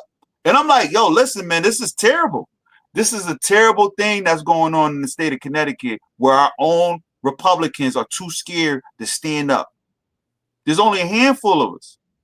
And then the ones that are standing up against Eversource, you gotta remember, Eversource is a safe, it's a safe zone. Meaning Democrats, Republicans, Independent, nobody likes Eversource.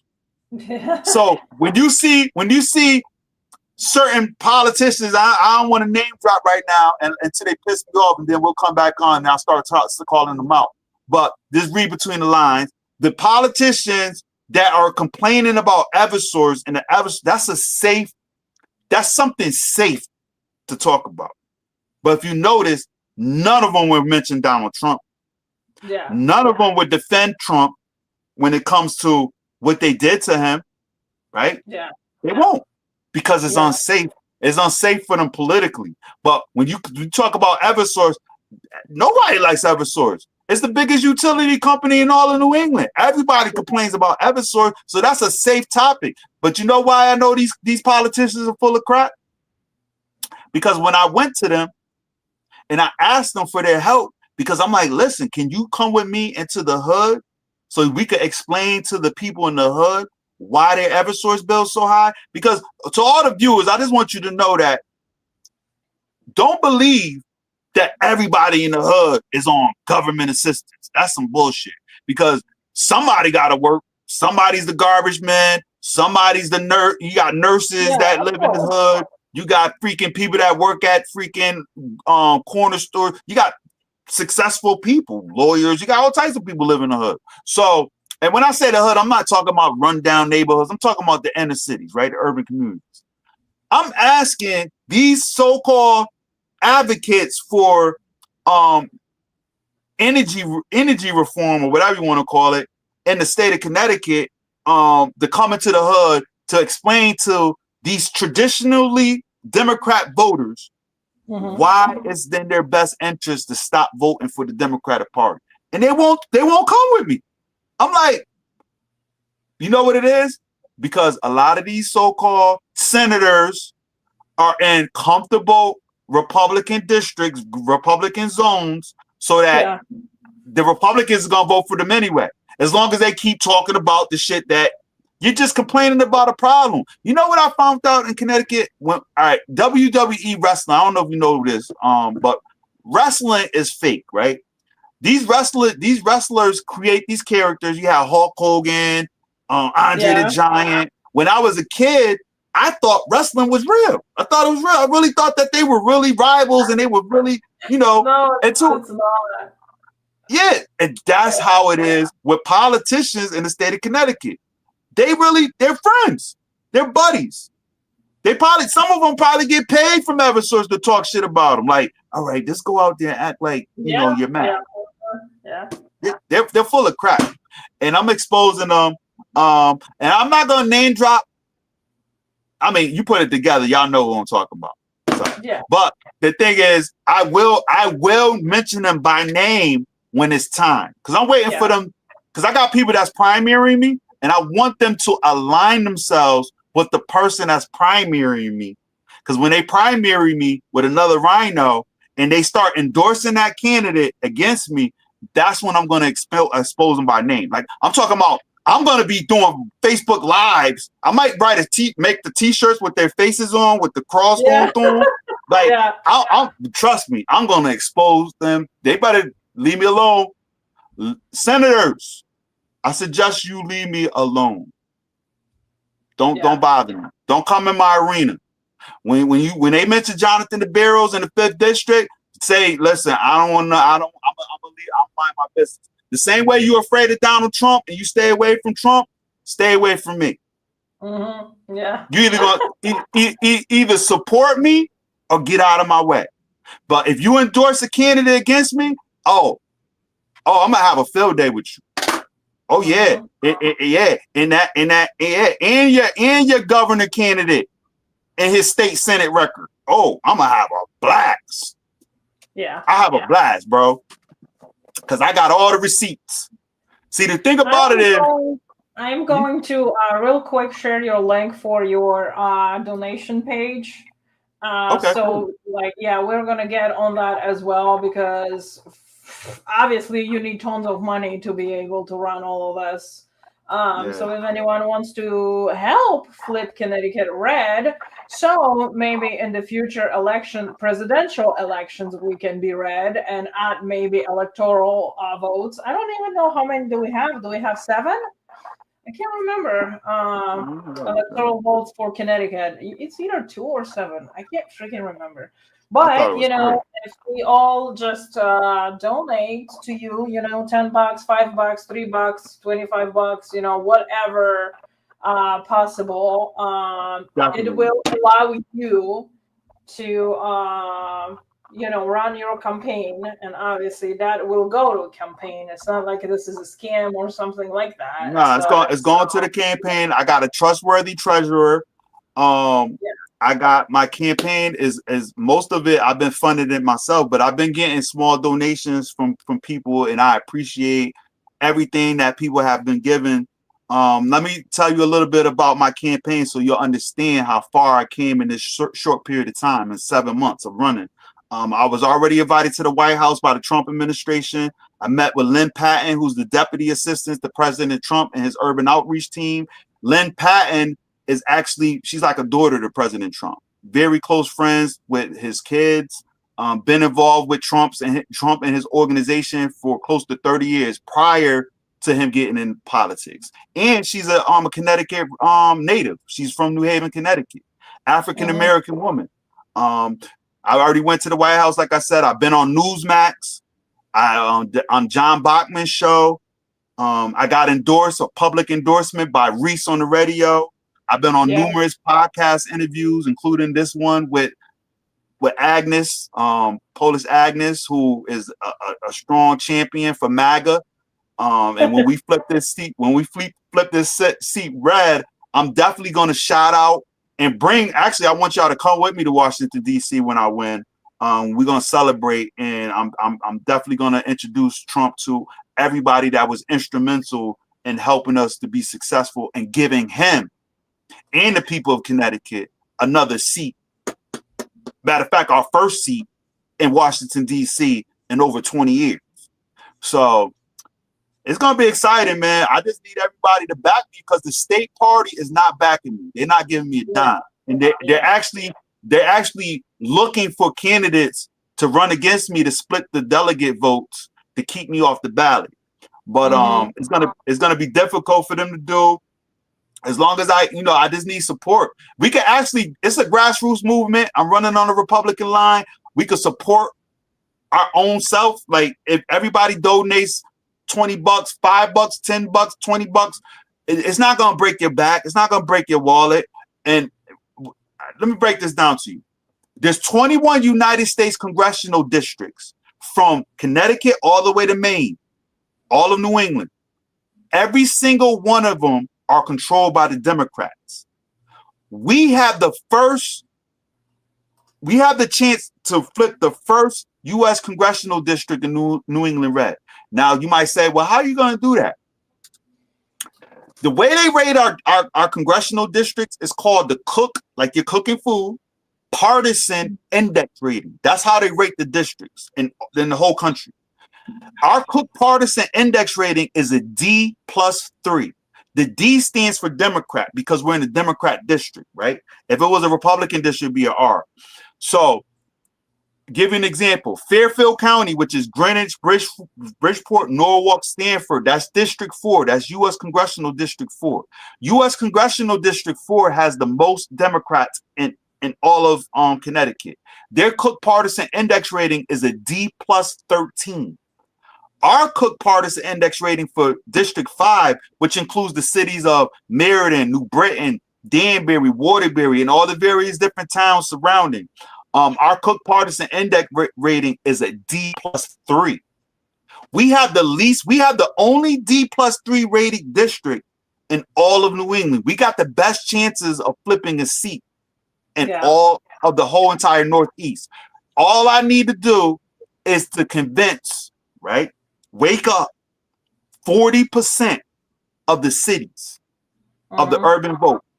Not 40% in each city. We're talking about 40% of the urban vote split between Danbury, Meriden, New Britain, Waterbury, and Torrington. If I could get 40%, and I'm telling you right now, I'm born and raised in the city of Waterbury, and I know Johanna Hayes extremely well. That's my opponent. My sister used to date her brother for 5 years, and my close friend got a kid with her. My friend got a kid with her. Like, when I tell you, you go on her Facebook page and go on my Facebook page, we got 35 mutual friends on Facebook. That's not including the people we know each other off of Facebook. So when I'm telling you I'm going to get 35% of the urban vote in Waterbury alone, I'm going to take about 35 to 40% of her Democratic voters. They're going to come vote for me. So we're going to flip this seat. We're going to make history. We're going to shake the whole country. When we flip the 5th district, everybody from California all across the country is going we're going to shock the whole world. I know. And then President Trump, oh, best believe President Trump is going to be impressed because he's like, yo, you guys did something that nobody could do for over 2 decades. And they're going to want to know who helped me to do it. And I want all of you guys to be a part of it. That's why I need you guys to donate whatever you could donate, man. I need $5, $10, $20. If I could give you an example. They want you to believe you can't win a Republican MAGA campaign in Connecticut. Let me explain this to you.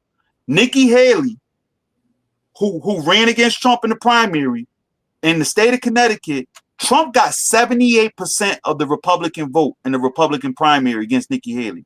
Over 34,000 people voted for Trump. You know how many voted for Nikki Haley in Connecticut? Only 6,000.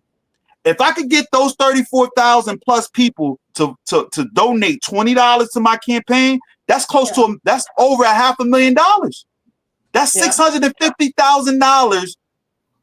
I could beat Johanna Hayes with that. That's what I'm trying to tell you. We could self-fund our own Republican candidates and actually win elections. So if you back me, I'm a hard worker. I'm out here busting ass. I need you to support me. Yep. Absolutely. And I am actually going and doing this now. And there is a possibility of also donating money for it's like $1, I think, for the fee that they're asking when you're paying with a card, correct? Yeah, correct. Yep. Yeah. So you can also cover that, so everything goes to the candidate, to the campaign. Yeah, exactly. Thank you. I appreciate it. And I'll be flying out, and I'm using my own money for this. I'm not even using my campaign. Me and my wife, we already purchased our tickets. We're flying out to AmeriFest, Turning Point USA, AmeriFest, in December. I got all access VIP. So I'm going to be rubbing shoulders with Tucker Carlson, Steve Bannon, and whoever else. I hope President Trump is there because I will be meeting him too. And I'm gonna explain to them that we got a fighter. We're fighting here in Connecticut, and listen, we're gonna kick some ass.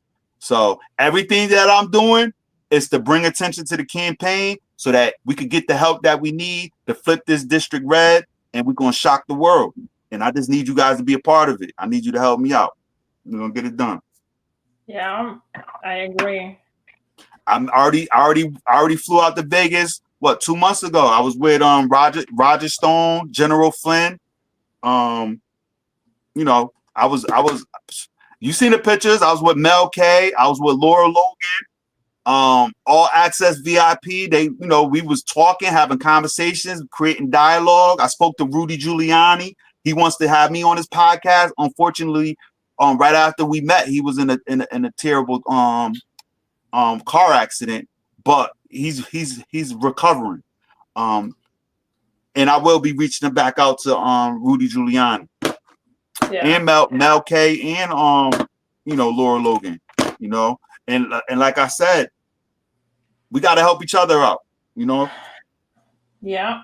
So there it is. I have donated to you, and you gotta go through like a couple weird screens there. So I just click decline for all of them.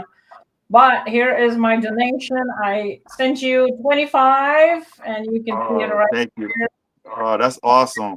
That's Also don't awesome. come to the platform because they are supporting Republicans. So I'm like, okay, let's do this. So if No, you I can, if appreciate it. I anyone can appreciate it. follow Now, and just some people don't like Antidote. I mean, WinRed, but I got Antidote too. I got another link called Antidote on my website too. You can use Antidote. yeah, Antidote. so send me those links. So I'm gonna, tomorrow when we speak finally, about Johanna, then I will plug them into that. I'm going to send this stream to a lot of people, and I'll give you the links because it's going to already be prepared, so you can see it on the YouTube. That is going to be scheduled for 6 o'clock. So if you want to share it with someone, you can do that. And then this way here, we can get a lot more people to watch who are from Connecticut, So today is just like a trial run, so Okay. we could definitely make it happen on all the platforms. I haven't figured it out TikTok yet. I'm gonna, after this, try and see how I can add TikTok as well, because this is a huge platform that is very popular for a lot of people and is growing tremendously. And I would like to somehow get it in there with the stream. I just don't know with the software if I can make it possible. But like I said, 6 platforms, and you can just share it everywhere, and Nice. we can maybe download this stream later, and we could cut up some sections, when you're talking, and we can Yeah. post reels or something like that, because I'm sure a lot will come up, in the light of the questions, that I'm going to be asking and you're going to be answering, and some of the things that you're saying, probably a lot of people would like to find out, what you're going to be able to change for us here in Connecticut, Yeah, for sure. Definitely. I'm excited, man. This is awesome. This is Yeah. great. So Well, thank you for the, you like got on my ass, like literally. but thank you for the I appreciate it because you got a large following, you got a big platform, and I appreciate the support. And even when I get to Washington D.C., I'm still gonna need you. And what I would do is I'm gonna need, because I'm gonna open up an office, right? Mm-hmm. Yeah. Because I need an office that people could go to and they could actually access me, even if I'm in Washington, D.C., but I need people who I can trust to man that, because I don't want somebody in there that doesn't care about the people, and people are calling the office and they're not helping. So I need people like you, in positions. So if I'm in Washington, D.C., and I got a long day in Washington, I go into the office and I say, Agnes, it's something that I want the people of the 5th District to know about. And if you're in New Britain or wherever, if you're still in the 5th District, you could broadcast me live from Washington, D.C., so that I could explain to the people what just happened in the chambers of the House, and we could talk about stuff like that to keep people updated, and yeah. So I got a team, yeah. There is a possibility that you can right now. I just don't know if you would have to be on the computer, because this is a new option that they added this to the software. You, from your standpoint right now, when you're talking to me, you can share this stream to 2 destinations. That means you can share this to your Facebook as well while we are live. You would need to do is punch your password and your login. I just don't know where to find that. You know, can you see it on your phone somewhere if you want to look? Yeah. In I can't see it. I can't see it on my phone right now. But the next time we stream, I'll probably just use my laptop. Because I That don't might be want to. a better option because Yeah, if you could yeah, just drop this on your face, I'm not sure yeah. if Because I you got my have lap, any other. I got my laptop right here. See, I got There, Charlie Kirk on my laptop, and I got my logos on there. So yeah, I could, yeah, I can use this next time. Um, yeah. and So then they could be watching at the same time, you know, while we are streaming live, and that will even give you more, you know, spread around, and people can start sharing the video and stuff like that. So. yeah, no, we do that. I'll use the And I laptop. cannot see, you know, from here, whatever you're doing on your end. Like, I'm not gonna even, you know, for me, it's not visible if you will be, you know, punching your stuff, you know, into the options there. So no worries, your passwords are safe. Yeah, no, we got So, you. No, that'd be yeah, cool, I just man. don't know Listen. where to find it. What you're doing right now is exactly what I've been telling people. James, when I first met James, like we met at the Cadillac Ranch last year, Yeah, and the Trump rallies and all that. I'm like, yo, this shit is awesome. Like everything they're doing is great, and it worked, and it helped President Trump. But the thing is, we got to take that same enthusiasm and apply it to candidates. That's why we're about to make yeah, my logo, like everything that we're doing. This is we're about to make our own flags. We're gonna have our own flags. The barrels will kind like I got a movement. Like I'm talking to the biker clubs. You know, yeah. Oh, yeah, I'm going to that's a good. Yeah, that's a good. all the biker clubs, any bikers out there, whether you're Hell's Angels, Diablo. Like I tell some of you guys are rivals right now. I'm asking you to basically put your differences to the side for the betterment of our country right now, because Yeah, we need to come together as Americans, and you know we gotta come together right now. Now's the time for unity. We need unity in our country, and we need unity in our state, in the state of Connecticut. Those of us that are conservative, those of us that believe in the Constitutional Republic and free speech and religious freedom, it's time for us to come together. I'm a pro-life candidate. I'm a proud pro-life candidate. I'm actually going to a pro-life event in October. And when you read my bio, you'll understand why I'm pro-life. Unfortunately, me and my wife, I got the tattoo of my son on my arm. My wife, we lost our son when my wife was 5 months pregnant, and I'm she had sorry. she had to deliver. We had to deliver. You know, my son was delivered in the hospital, and but his lungs, he wasn't old enough to survive in an incubator. His lungs wasn't developed yet, and we buried him with my grandparents. But it was just the total disrespect that we received from the Waterbury hospital. They were like, "Oh, you want us to dispose of the body?" They was like, they asked me, "Do I want them to dispose of the body?" Like my son was a piece of garbage, and I freaking lost it. I flipped out. I said, "What?" I said, "I'm not disposing of my son." I said, "My son is gonna get buried. He's gonna have a proper burial."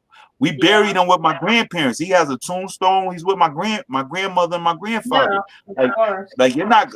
But that right there, when I counted he had 5 fingers and toes. He had my flat feet. I saw my features on my son, and I'm like, this is a life. Like I never like advocated as a pro-life until that happened. And I wasn't pro-abortion. I just never really thought about it until that happened. And I realized, like, yo, these people are killing babies. Like you're really killing babies like it's nothing. And then Kamala Harris, she was promoting it like pro-abortion. Like it went from pro-choice to pro-abortion. Like quick. I'm like, wow, this is a demonic. And then they had like Meg Thee Stallion shaking her butt, dancing, promoting abortions. I'm like, this is sick. So the reason why I'm pro-life is because God put it in my heart. Like, I believe my son was we lost our son to because even my son, when he passed away, he had his arms crossed, like a cross, and I swear he had on his face, he didn't have like agony in his face. He had like a smile. And I felt as though the Lord took our son from us, but he left me with a purpose. And the purpose was to defend and to fight for on behalf of the unborn. And that's why I'm a proud pro-life candidate.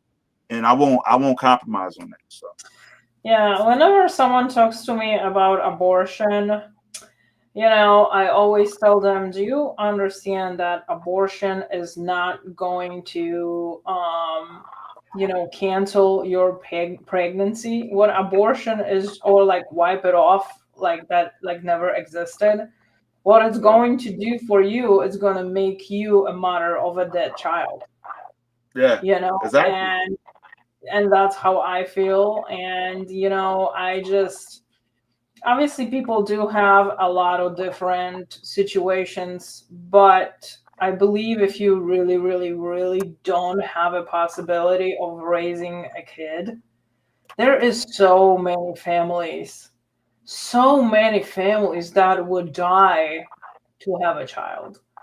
Me personally, I have difficulties in conceiving and stuff like that. That's why I don't have kids until being 42, basically, and I understand the struggle a lot, Yeah, and my wife had the same problems, but then she ended up getting pregnant, and then unfortunately she lost our son. But and we both don't have kids. One of the reasons why I haven't had any children is because I got checked, I'm fine. It's just that um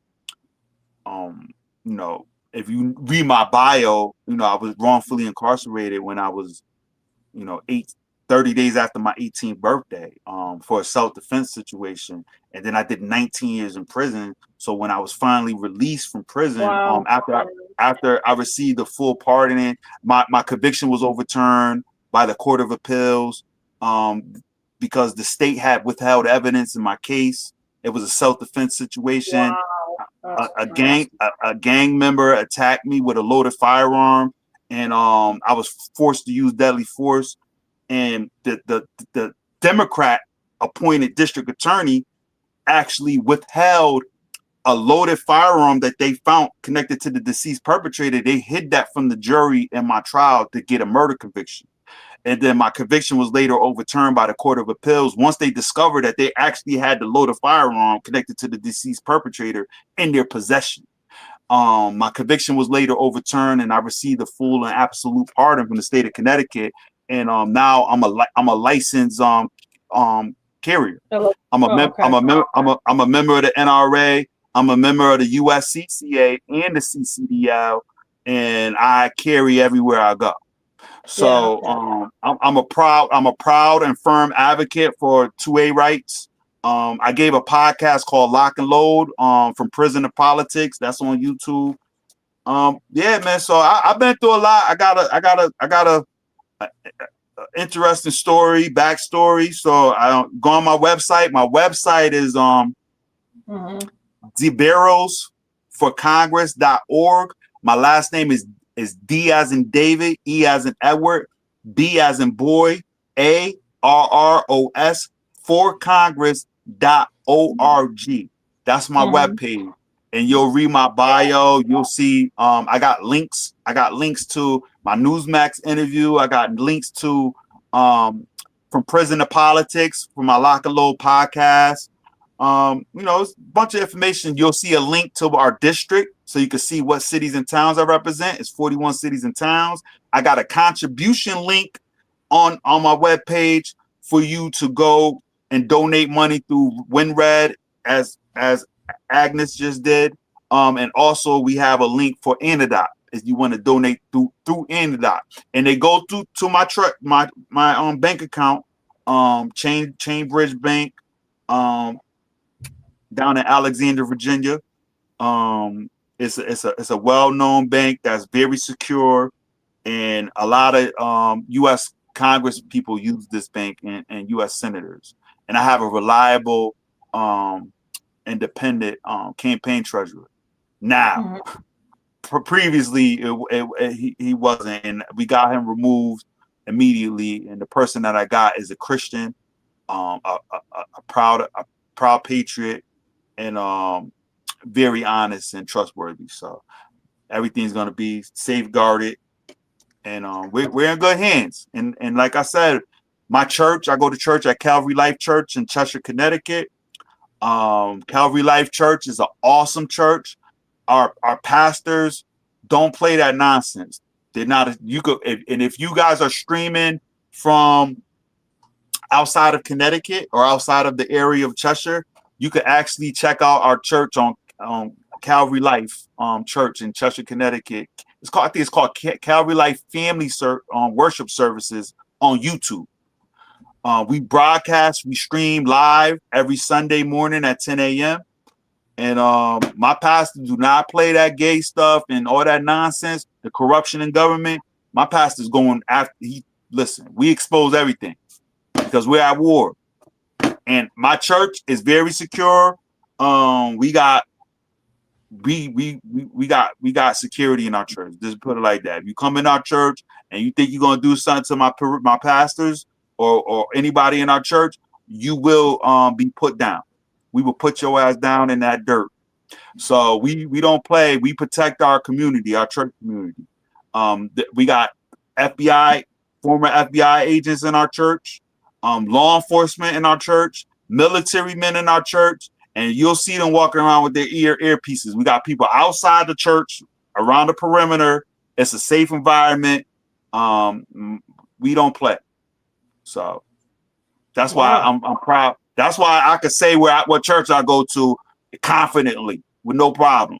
Because if you come in our church, you think you're gonna do something to our people, it ain't gonna end well for you. That's all I'll say.